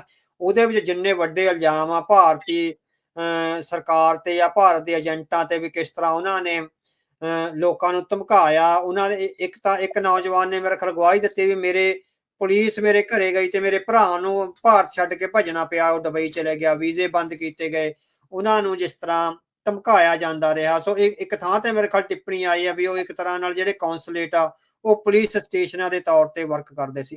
ਸੋ ਇਹ ਪੋਲੀਟੀਕਲ ਇੰਟਰਫੀਅਰੈਂਸ ਦਾ ਖਾਸ ਕਰਕੇ ਆਪਾਂ ਦੇਖਿਆ ਵੀ ਕੰਜ਼ਰਵੇਟਿਵ ਪਾਰਟੀ ਦੀ ਜਿਹੜੀ ਲੀਡਰਸ਼ਿਪ ਰੇਸ ਸੀ ਉਹਦੇ ਵਿੱਚ ਵੀ ਬਹੁਤ ਵੱਡੀ ਇੰਟਰਫੀਅਰੈਂਸ ਦੀਆਂ ਖਬਰਾਂ ਆਈਆਂ ਸੀ। ਮਿਸਟਰ ਖੰਨਾ ਸੀ ਸ਼ਾਇਦ, ਉਹ ਜੇ ਮੈਂ ਗਲਤ ਨਾ ਹੋਵਾਂ, ਹਨਾ, ਉਹਨਾਂ ਦਾ ਨਾਮ ਆਇਆ ਸੀ। ਸੋ ਇਹ ਜਿਹੜਾ ਚੰਦਰ ਆਰੀਆ ਇੱਕ ਤਰ੍ਹਾਂ ਨਾਲ ਆਪਾਂ ਕਹਿ ਸਕਦੇ ਹਾਂ ਵੀ ਭਾਰਤੀ ਜਨਤਾ ਪਾਰਟੀ ਦਾ ਸਪੋਕਸਮੈਨ ਦੇ ਤੌਰ ਤੇ ਇਹਨਾਂ ਲਿਬਰਲ ਮੁਲਕਾਂ ਵਿੱਚ ਆ ਜਿਹੜੇ ਉਹ ਵਿਚਰ ਰਹੇ ਹੈਗੇ ਆ। ਸੋ ਇੰਨੀ ਜਿਹੜੀ ਆਪਾਂ ਨਫ਼ਰਤੀ ਰਾਜਨੀਤੀ ਆ ਉਹ ਲਿਬਰਲ ਮੁਲਕਾਂ ਦੀ ਜਿਹੜੀ ਹੈਗੀ ਆ ਇੱਕ ਜਿਹੜੀ ਖੁੱਲਾਪਣ ਆ ਉਹਦਾ ਫਾਇਦਾ ਉਠਾ ਕੇ ਜਿਹੜੀ ਨਫ਼ਰਤ ਭਰਪੂਰ ਰਾਜਨੀਤੀ ਉਠਾਉਣ ਦਾ ਜਿਹੜਾ ਯਤਨ ਕਰ ਰਹੇ ਸੀ। ਪਰ ਇਹ ਜਿਹੜੇ ਪੱਛਮੀ ਮੁਲਕ ਨੇ ਇਹਨਾਂ ਦੀ ਡੈਮੋਕ੍ਰੇਸੀ ਇੰਨੀ ਕੱਚੀ ਡੈਮੋਕ੍ਰੇਸੀ ਨਹੀਂ ਹੈ ਵੀ ਇਹ ਜਿਹੜੇ ਲੋਕ ਆ ਜਿਹੜੇ ਫਿਰਕੂ ਲੋਕ ਨੇ ਉਹ ਉੱਪਰਲੀਆਂ ਥਾਵਾਂ ਤੇ ਪਹੁੰਚ ਜਾਣਗੇ। ਇਹਨਾਂ ਲਿਬਰਲ ਡੈਮੋਕ੍ਰੇਸੀਜ਼ ਦੀਆਂ ਐਂਟੀਬਾਡੀਜ਼ ਇੰਨੀਆਂ ਮਜ਼ਬੂਤ ਨੇ ਵੀ ਉਹ ਕਿਸੇ ਵੀ ਇਸ ਤਰ੍ਹਾਂ ਦੇ ਜਿਹੜਾ ਵੈਨਮ ਸਪਿਟਿੰਗ ਆ, ਜਿਹਨੂੰ ਆਪਾਂ ਕਹਿੰਦੇ ਵੀ ਜ਼ਹਿਰ ਛੱਡਣ ਵਾਲੇ ਨਾਗ ਨੇ, ਸੋ ਉਹਨਾਂ ਨੂੰ ਅੱਗੇ ਨਹੀਂ ਆਉਣ ਦਿੰਦਾ। ਸੋ ਇਹ ਇਸ ਤਰ੍ਹਾਂ ਦਾ ਵਰਤਾਰਾ ਹੀ ਯੂਕੇ ਦੀ ਪੋਲਿਟਿਕਸ ਵਿੱਚ ਹੋਇਆ ਸੀ। ਉਹਨਾਂ ਦੇ ਜਿਹੜੇ ਪ੍ਰਾਈਮ ਮਿਨਿਸਟਰ ਸੀਗੇ ਬੋਰਿਸ ਜੌਨਸਨ, ਉਹਨਾਂ ਤੇ ਦੋਸ਼ ਲੱਗੇ ਸੀ ਵੀ ਜਦੋਂ ਕਰੋਨਾ ਕਾਲ ਦੌਰਾਨ ਉਹ ਆਪ ਲੋਕਾਂ ਨੂੰ ਕਹਿ ਰਹੇ ਸੀ ਵੀ ਘਰਾਂ ਤੋਂ ਬਾਹਰ ਨਾ ਨਿਕਲੋ, ਇਕੱਠੇ ਨਾ ਹੋਵੋ, ਤਾਂ ਉਹਨਾਂ ਦੇ ਆਪਣੇ ਦਫ਼ਤਰ ਵਿੱਚ 100 ਬੰਦਾ ਇਕੱਠਾ ਹੋ ਕੇ ਪਾਰਟੀਆਂ ਕਰ ਰਿਹਾ ਸੀ ਤੇ ਸ਼ਰਾਬਾਂ ਪੀ ਰਿਹਾ ਸੀ। ਸੋ ਉਹਨਾਂ ਨੂੰ ਥੋੜੀ ਜਿਹੀ ਦੇਰ ਵਿੱਚ ਹੀ ਜਿਹੜਾ ਹੈਗਾ ਉਹਨਾਂ ਨੂੰ ਇਸ ਤਰ੍ਹਾਂ ਖੁੱਡੇ ਲਾਇਆ ਗਿਆ। ਹੁਣ ਉਹ ਮੈਂਬਰ ਆਫ ਪਾਰਲੀਮੈਂਟ ਵੀ ਨਹੀਂ ਰਹੇ, ਹਨਾ। ਸੋ ਇਹ ਐਂਟੀਬਾਡੀਜ਼ ਆ ਜਿਹੜੀਆਂ ਇਹਨਾਂ ਡੈਮੋਕ੍ਰੇਸੀਜ਼ ਵਿੱਚ ਪਈਆਂ ਨੇ। ਸੋ ਇਸ ਤਰ੍ਹਾਂ ਲੋਕ ਜਿਹਨਾਂ ਨੂੰ ਲੱਗਦਾ ਵੀ ਭਾਰਤੀ ਸਿਸਟਮ ਵਾਂਗ ਹੀ ਉਹ ਅੱਗੇ ਆ ਜਾਣਗੇ, ਉਹ ਨਹੀਂ ਆਉਣਗੇ। So Chandra Arya out of race ਹੋ ਗਿਆ। ਹੁਣ ਭਾਰਤ ਸਰਕਾਰ ਵੱਲੋਂ ਬੀਬੀ ਰੂਬੀ ਢਾਲਾ ਨੂੰ ਅੱਗੇ ਲਿਆਂਦਾ ਗਿਆ ਵੀ ਉਹਨੂੰ ਪ੍ਰਧਾਨ ਮੰਤਰੀ ਬਣਾ ਕੇ ਭਾਰਤ ਸਰਕਾਰ ਆ ਜਿਹੜੀ ਆਪਣੀ ਇੰਟਰਫੇਰੈਂਸ ਦੇ ਰਾਹ ਖੋਲਣੇ ਚਾਹੁੰਦੀ ਹੈ। ਅਸੀਂ ਉਮੀਦ ਕਰਦੇ ਹਾਂ ਵੀ ਬੀਬੀ ਰੂਬੀ ਢਾਲਾ ਵੀ ਆ ਜਿਹੜੇ ਉਹ ਰੇਸ ਤੋਂ ਬਾਹਰ ਹੋ ਜਾਣਗੇ। ਸੋ ਮੇਰੇ ਖਿਆਲ ਬੈਂਕ ਆਫ ਕੈਨੇਡਾ ਦੇ ਉਹ ਜਿਹੜੇ ਗਵਰਨਰ ਰਹੇ ਨੇ ਮਿਸਟਰ ਮੈਂ ਉਹਨਾਂ ਦਾ ਨਾਮ ਭੁੱਲ ਰਿਹਾ, ਉਹ ਰੇਸ ਵਿੱਚ ਅੱਗੇ ਜਾ ਰਹੇ ਨੇ। ਸੋ ਉਹਨਾਂ ਨਾਲ ਸ਼ਾਇਦ ਹੋ ਗਿਆ ਵੀ ਉਹ ਵਾਈਟ ਪੀਪਲ ਆ ਜਿਹੜੇ ਉਸ ਦੇਸ਼ ਦੀਆਂ ਡੈਮੋਕ੍ਰੈਟਿਕ ਵੈਲਿਊਜ਼ ਨੂੰ ਚੰਗੀ ਤਰ੍ਹਾਂ ਜਾਣਦੇ ਸਮਝਦੇ ਆ ਤੇ ਇਨਸਪਾਇਰਡ ਹੈਗੇ ਆ, ਉਹ ਹੀ ਦੇਸ਼ ਨੂੰ ਚਲਾਉਣ ਦੇ ਯੋਗ ਆ ਸਿੱਧ ਹੋ ਸਕਦੇ ਆ। ਸੋ ਚੰਦਰ ਆਰੀਆ ਦਾ ਬਾਹਰ ਜਾਣਾ ਹੈਗਾ ਇੱਕ ਤਰ੍ਹਾਂ ਨਾਲ ਆਪਾਂ ਕਹਿ ਸਕਦੇ ਵੀ ਡੈਮੋਕ੍ਰੈਟਿਕ ਵੈਲਿਊਜ਼ ਨੂੰ ਅਪਹੋਲਡ ਕਰਨ ਦਾ ਇੱਕ ਬਹੁਤ ਚੰਗਾ ਕਦਮ ਮੰਨਿਆ ਜਾਣਾ ਚਾਹੀਦਾ। ਬਿਲਕੁਲ, ਉਹ ਹੁਣ ਬਿਆਨ ਦੇ ਕੇ ਹਟੀ ਆ ਰੂਬੀ ਢਾਲਾ ਜਿਹੜੀ ਵੀ ਇਲੀਗਲ ਇਮੀਗ੍ਰੈਂਟਸ ਨੂੰ ਮੈਂ ਵੀ ਜਿਹੜੀ ਆ ਕਹਿੰਦੀ ਡਿਪੋਰਟ ਕਰੂੰਗੀ। ਇਹ ਮੈਂ ਤੁਹਾਡੇ ਨਾਲ ਵਾਅਦਾ ਜਿਹੜਾ ਉਹ ਕਰਦੀ ਆ। ਇਹ ਵੀ ਉਹਨੇ ਕਿਹਾ ਹੈਗਾ ਵੀ ਚੰਦਰ ਆਰੀਆ ਕਿਉਂਕਿ ਬਾਹਰ ਹੋ ਗਿਆ, ਹੁਣ ਚੰਦਰ ਆਰੀਆ ਦੇ ਸਪੋਰਟਰ ਆ, ਮੈਨੂੰ ਹੀ ਚੰਦਰ ਆਰੀਆ ਸਮਝਣ। So I am next Chandra Arya ਉਹਨੇ ਕਿਹਾ ਸੀ, ਕਿਉਂਕਿ ਉਹਨਾਂ ਤੋਂ ਹਮਾਇਤ ਆ ਜਿਹੜੀ ਉਹ ਲੈ ਰਹੀ ਹੈਗੇ। ਸੋ ਆਪਾਂ ਨੂੰ ਸਮਝਣਾ ਚਾਹੀਦਾ ਵੀ ਇਹ ਸਾਰੀਆਂ ਤਾਰਾਂ ਕਿੱਥੋਂ ਹਿਲਾਈਆਂ ਜਾ ਰਹੀਆਂ ਨੇ। ਬਿਲਕੁਲ ਬਿਲਕੁਲ। ਅਗਲੀ ਜਿਹੜੀ ਅਵਤਾਰ ਸਿੰਘ ਜੀ ਆਪਾਂ ਗੱਲ ਕਰਦੇ ਹਾਂ, ਡੋਨਲਡ ਟਰੰਪ ਨੇ ਅਹੁਦਾ ਸੰਭਾਲਣ ਤੋਂ ਬਾਅਦ ਦੱਖਣੀ ਏਸ਼ੀਆ ਦੀਆਂ ਜਿਹੜੀਆਂ ਇਹ ਰਾਜਸੀ ਸੰਭਾਵਨਾਵਾਂ ਉੱਥੇ ਕੀ ਬਣ ਰਹੀਆਂ, ਜਿਹੜਾ ਆਪਾਂ ਬੀਤੇ ਵਕਤ ਦੇ ਵਿੱਚ ਗੱਲਬਾਤ ਕੀਤੀ ਸੀ ਰੀਸਟਰਕਚਰਿੰਗ ਦੀ, ਉਹ ਸਾਰੀਆਂ ਚੀਜ਼ਾਂ ਆ ਕੀ ਉਹ ਅਜੇ ਵੀ ਉਸੇ ਤਰੀਕੇ ਦੇ ਨਾਲ ਬਰਕਰਾਰ ਨੇ, ਉਹ ਸੰਭਾਵਨਾਵਾਂ ਉਦਾਂ ਹੀ ਨੇ ਕੀ ਜਿਹੜਾ ਹੋਣ ਜਾ ਰਿਹਾ ਹੈ? ਹਾਂਜੀ। ਸੋ ਹਾਲ ਦੀ ਘੜੀ ਦਾ ਇਹ ਲੱਗ ਰਿਹਾ ਵੀ ਆਪਾਂ ਦੇਖਿਆ ਸੀਗਾ ਨਾ ਜੇਕ ਸੁਲੀਵਨ ਦਾ ਆਇਆ ਸੀਗਾ ਜਿਹੜਾ ਆਪਾਂ ਜਿਹਦੇ ਤੇ ਆਪਾਂ ਬਹੁਤ ਲੰਬੀ ਡਿਬੇਟ ਕਰੀ ਸੀ। ਸੋ ਆਪਾਂ ਉਦੋਂ ਕਿਹਾ ਸੀਗਾ ਵੀ ਜੇਕ ਸੁਲੀਵਨ, ਹੁਣ ਜੇ ਐਂਥਨੀ ਬਲਿੰਕਨ ਉਹ ਸਟੇਟਮੈਂਟ ਦਿੰਦਾ ਤਾਂ ਉਹਦੇ ਪੋਲੀਟੀਕਲ ਅਰਥ ਹੋਣੇ ਸੀ। ਜੇਕ ਸੁਲੀਵਨ ਆਫੀਸ਼ੀਅਲਸ ਚੋਂ ਆਉਂਦਾ ਹਨਾ, ਸੋ ਨੈਸ਼ਨਲ ਸਿਕਿਉਰਿਟੀ ਐਡਵਾਈਜ਼ਰ ਸੀਗਾ। ਸੋ ਉਹਨੇ ਜਿਹੜਾ ਰੋਡ ਮੈਪ ਉਸ ਦਿਨ ਸਭ ਦੇ ਸਾਹਮਣੇ ਲਿਆਂਦਾ ਸੀਗਾ, restructuring of Russia and restructuring of Asia ਜਿਹੜੀ ਹੈਗੀ ਆ ਉਹ ਜਿਉਂ ਦੀ ਤਿਉਂ ਖੜੀ ਹੈਗੀ ਆ। ਇਟ ਮੀਨਸ ਪੋਲੀਟੀਕਲ ਲੀਡਰਸ਼ਿਪ ਜਿੱਦਾਂ ਮਰਜ਼ੀ ਬਦਲਦੀ ਰਹੇ, ਜਿਹੜੀ ਅਫਸਰਸ਼ਾਹੀ ਨੇ ਰੋਡ ਮੈਪ ਡਰਾਅ ਕਰ ਲਿਆ ਹੋਇਆ ਉਹਦੇ ਤੇ ਕਿੰਤੂ ਪ੍ਰੰਤੂ ਨਹੀਂ ਹੋਊਗਾ। 1 ਜਾਂ 2% ਅੱਗੇ ਪਿੱਛੇ ਹੋ ਸਕਦਾ ਹੁੰਦਾ, ਇਹ ਨਹੀਂ ਹੋਏਗਾ ਵੀ 98% ਹੀ ਡੋਨਲਡ ਟਰੰਪ ਨੇ ਉਹ ਸਾਰੀ ਸਕੀਮ ਬਦਲਦੀ ਹੋਏਗੀ। ਸੋ ਸਾਨੂੰ ਇਹ ਲੱਗ ਰਿਹਾ ਹੈਗਾ ਵੀ ਜਿਹੜਾ ਰੋਡ ਮੈਪ ਜੋ ਜੇਕ ਸੁਲੀਵਨ ਤੇ CIA ਦੇ ਡਾਇਰੈਕਟਰ ਉਹਨਾਂ ਨੇ ਜਿਹੜਾ ਹੈਗਾ ਸਿਰਜਿਆ ਹੈਗਾ, ਸੋ ਉਹ ਰੋਡ ਮੈਪ ਜਿਉਂ ਦਾ ਤਿਉਂ ਹੈਗਾ। ਰੀਸਟਰਕਚਰਿੰਗ ਆਫ ਰਸ਼ੀਆ ਵੀ ਹੋਏਗੀ। ਸੋ ਅੱਜ ਦੀਆਂ ਹੀ ਖਬਰਾਂ ਨੇ ਵੀ ਵਲਾਦੀਮੀਰ ਪੁਤਿਨ ਵੀ ਥੋੜੇ ਪੈਰ ਪਿੱਛੇ ਖਿੱਚਣ ਲੱਗੇ ਨੇ ਵੀ ਉਹ ਜੰਗ ਬੰਦ ਕਰਨ ਲਈ ਹਮਾਇਤ ਵੱਲ ਆ ਰਹੇ ਨੇ। ਇਸੇ ਤਰ੍ਹਾਂ ਬ੍ਰਿਕਸ ਵਿੱਚੋਂ ਲੱਗ ਰਿਹਾ ਵੀ ਟੁੱਟ ਭੱਜ ਸ਼ੁਰੂ ਹੋਈ ਆ। ਭਾਰਤ ਤੇ ਜਿਸ ਤਰ੍ਹਾਂ ਉਹਨਾਂ ਨੇ ਟੈਰਿਫ ਲਾਉਣ ਦਾ ਇੱਕ ਤਰ੍ਹਾਂ ਨਾਲ ਹਮਲਾ ਕਰਿਆ ਹੈਗਾ ਵੀ ਟੈਰਿਫ ਲਗਾਇਆ ਜਾ ਸਕਦਾ, ਤਾਂ ਭਾਰਤ ਬ੍ਰਿਕਸ ਵਿੱਚੋਂ ਪੈਰ ਖਿਸਕਾ ਰਿਹਾ, ਹਾਲ ਦੀ ਘੜੀ ਖਿਸਕਾਏਗਾ। ਪਰ ਜਿਸ ਤਰ੍ਹਾਂ ਜਿੰਨਾ ਨੇੜੇ ਉਹ ਰਸ਼ੀਆ ਦੇ ਨੇੜੇ ਹੋ ਗਿਆ ਹੋਇਆ, ਔਰ ਜਿਸ ਤਰ੍ਹਾਂ ਅਮਰੀਕਨ ਗਵਰਨਮੈਂਟ ਨੇ ਇਹਨਾਂ ਚੋਣਾਂ ਵਿੱਚ ਰਾਹੁਲ ਗਾਂਧੀ ਦੀ ਹਮਾਇਤ ਕਰਕੇ ਉਹਨੂੰ ਜਿਤਾਉਣ ਦਾ ਯਤਨ ਕਰਿਆ, ਪਰ ਉਹ ਅਨਸਕਸੈਸਫੁਲ ਰਿਹਾ। ਉਸੇ ਤਰ੍ਹਾਂ ਵਿੱਚ ਇਹ ਦੇਖਿਆ ਜਾ ਸਕਦਾ ਵੀ ਇਸੇ ਕਰਕੇ ਨਰਿੰਦਰ ਮੋਦੀ ਨੂੰ ਹੈਗਾ ਜਿਹੜਾ ਰਾਸ਼ਟਰਪਤੀ ਦੀ ਇਨੈਗਰੇਸ਼ਨ ਸੈਰੇਮਨੀ ਵਿੱਚ ਨਹੀਂ ਲਿਆਂਦਾ ਗਿਆ, ਕਿਉਂਕਿ CIA ਨੇ ਜਿਹੜਾ ਰੋਡ ਮੈਪ ਬਣਾਇਆ ਹੋਇਆ ਉਹ ਪੋਲੀਟੀਕਲ ਲੀਡਰਸ਼ਿਪ ਵੀ ਤਬਦੀਲ ਨਹੀਂ ਕਰ ਸਕਦੀ। 19-21 ਦਾ ਫਰਕ ਹੈ ਜਿਹੜਾ ਹੋ ਸਕਦਾ, 2-4% ਹੋ ਸਕਦਾ। ਇੱਕ ਅੱਧੀ ਵਾਰ ਨਰਿੰਦਰ ਮੋਦੀ ਨੂੰ ਉਹ ਆਪਣੇ ਨੇੜੇ ਬੁਲਾ ਕੇ ਕੋਈ ਨਾ ਕੋਈ ਉਹ ਤਾਂ ਸਿਧਾਂਤਕ ਹਦਾਇਤਾਂ ਹੀ ਦੇਣਗੇ ਵੀ ਉਹਨਾਂ ਦੀਆਂ ਬਾਉਂਡਰੀਜ਼ ਤੈਅ ਕਰਨਗੇ ਵੀ ਜੇ ਉਹਨਾਂ ਨੇ ਸਾਡੇ ਨਾਲ ਚੱਲਣਾ ਤਾਂ ਕਿਸ ਤਰ੍ਹਾਂ ਚੱਲਣਾ ਹੈਗਾ। ਪਰ ਜਿਹੜਾ ਰੋਡ ਮੈਪ ਆ restructuring of Russia and Asia ਉਹ ਹਾਲ ਦੀ ਘੜੀ ਜਿਉਂ ਦਾ ਤਿਉਂ ਕਾਇਮ ਹੈਗਾ। ਠੀਕ ਹੈ ਜੀ। ਡੋਨਲਡ ਟਰੰਪ ਉਹਨਾਂ ਦੇ ਸਹੁੰ ਚੁੱਕ ਸਮਾਗਮ ਦੇ ਵਿੱਚ, ਉਹਨਾਂ ਸੈਲੀਬ੍ਰੇਸ਼ਨ ਦੇ ਵਿੱਚ ਵੱਖਰੀ ਸੁਰ ਵਾਲੇ ਜਿਹੜੇ ਸਿੱਖ ਆਗੂ ਆ ਉਹ ਵੀ ਉੱਥੇ ਪਹੁੰਚੇ ਸੀ। ਇਹ ਕੀ ਸੰਦੇਸ਼ ਦੇ ਰਿਹਾ? ਹਾਂਜੀ, ਸੋ ਉਸੇ ਰੋਡ ਮੈਪ ਨੂੰ ਉਹ ਅੱਗੇ ਵਧਾ ਰਹੇ ਨੇ ਵੀ ਜਿਹੜਾ ਹੁਣ ਤੁਸੀਂ ਦੇਖੋ ਵੀ ਜਿਨ੍ਹਾਂ ਨੂੰ ਇੱਕ ਵੱਖਰੀ ਸੁਰ ਵਾਲੇ ਜਾਂ ਟੈਰਰਿਸਟ ਆਗੂ ਕਿਹਾ ਜਾਂਦਾ, ਉਹ ਜੇ ਡੋਨਲਡ ਟਰੰਪ ਦੀ ਐਨੀ ਸਿਕਿਉਰ ਉਹਦੀ ਇਨੈਗਰੇਸ਼ਨ ਵਿੱਚ ਪਹੁੰਚ ਜਾਂਦੇ ਹੈਗੇ ਆ, ਇਟ ਮੀਨਸ ਜਿਹੜਾ CIA FBI ਤੇ ਜਿਹੜਾ ਸਟੇਟ ਡਿਪਾਰਟਮੈਂਟ ਹੈਗਾ ਉਹ ਕਾਫੀ ਵੇਟੇਜ ਹੈ ਜਿਹੜੀ ਇਸ ਲੀਡਰਸ਼ਿਪ ਨੂੰ ਜਿਹੜਾ ਦੇ ਰਿਹਾ ਹੈ। ਬੇਸ਼ੱਕ ਹਾਲ ਦੀ ਘੜੀ ਇਹ ਵੀ ਹੋਵੇ ਵੀ ਉਹ ਭਾਰਤ ਦੀ ਬਾਂਹ ਮਰੋੜਨ ਲਈ ਉਹ ਇਹ ਸਾਰਾ ਕੁਝ ਕਰ ਰਿਹਾ ਹੈ, ਵੀ ਭਾਰਤ ਨੂੰ ਥਾਂ ਸਿਰ ਲਿਆਉਣ ਦਾ ਜਿਹੜਾ ਹੈਗਾ ਯਤਨ ਕਰ ਰਿਹਾ ਹੈਗਾ। ਸੋ ਹਾਲੇ ਉਹ ਜੇ ਸੀਰੀਅਸ ਨਹੀਂ ਵੀ ਹੈਗਾ, ਪਰ ਘੱਟੋ ਘੱਟ ਸਿੱਖਾਂ ਲਈ ਤਾਂ ਇਹ ਗੱਲ ਹੈਗੀ ਆ ਵੀ ਘੱਟੋ ਘੱਟ ਉਹਨਾਂ ਦਾ ਕੇਸ ਆ ਜਿਹੜਾ ਇੰਟਰਨੈਸ਼ਨਲ ਲੈਵਲ ਤੇ ਸੁਣਿਆ ਜਾਣ ਲੱਗਾ, ਉਹਨਾਂ ਨੂੰ ਕੰਸੀਡਰ ਕੀਤਾ ਜਾਣ ਲੱਗਿਆ। ਪਿਛਲੇ 40 ਸਾਲਾਂ ਦੌਰਾਨ ਤਾਂ ਸਿੱਖਾਂ ਨੂੰ ਕੰਸੀਡਰ ਨਹੀਂ ਸੀ ਕੀਤਾ ਜਾਂਦਾ ਨਾ as a Sikh, as Indian consider ਕੀਤਾ ਜਾਂਦਾ ਸੀ। ਜਦੋਂ ਐਜ਼ ਇੰਡੀਅਨ ਕੰਸੀਡਰ ਹੁੰਦੇ ਸੀ ਉਦੋਂ 100 ਇੰਡੀਅਨ ਖੜੇ ਹੁੰਦੇ ਸੀ ਜਿਹੜੇ ਗੈਰ ਸਿੱਖ ਸੀ ਤੇ 2 ਸਿੱਖ ਖੜੇ ਹੁੰਦੇ ਸੀ, ਉਹਨਾਂ ਨੂੰ ਪੁੱਛਦਾ ਹੀ ਕੋਈ ਨਹੀਂ ਸੀ ਨਾ।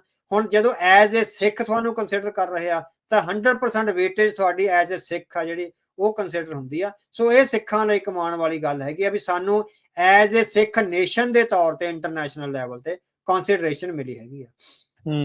ਜੀ। ਅਗਲੀ ਜਿਹੜੀ ਆਪਾਂ ਗੱਲ ਕਰੀਏ, ਗਾਜ਼ਾ ਦੇ ਵਿੱਚ ਜਿਹੜੀ ਜੰਗਬੰਦੀ ਆ ਉਹ ਹੋ ਗਈ ਆ, ਮਿਡਲ ਈਸਟ ਦੇ ਉੱਤੇ ਇਸ ਤੇ ਕੀ ਜਿਹੜੇ ਉਹ ਅਸਰ ਪੈਣਗੇ?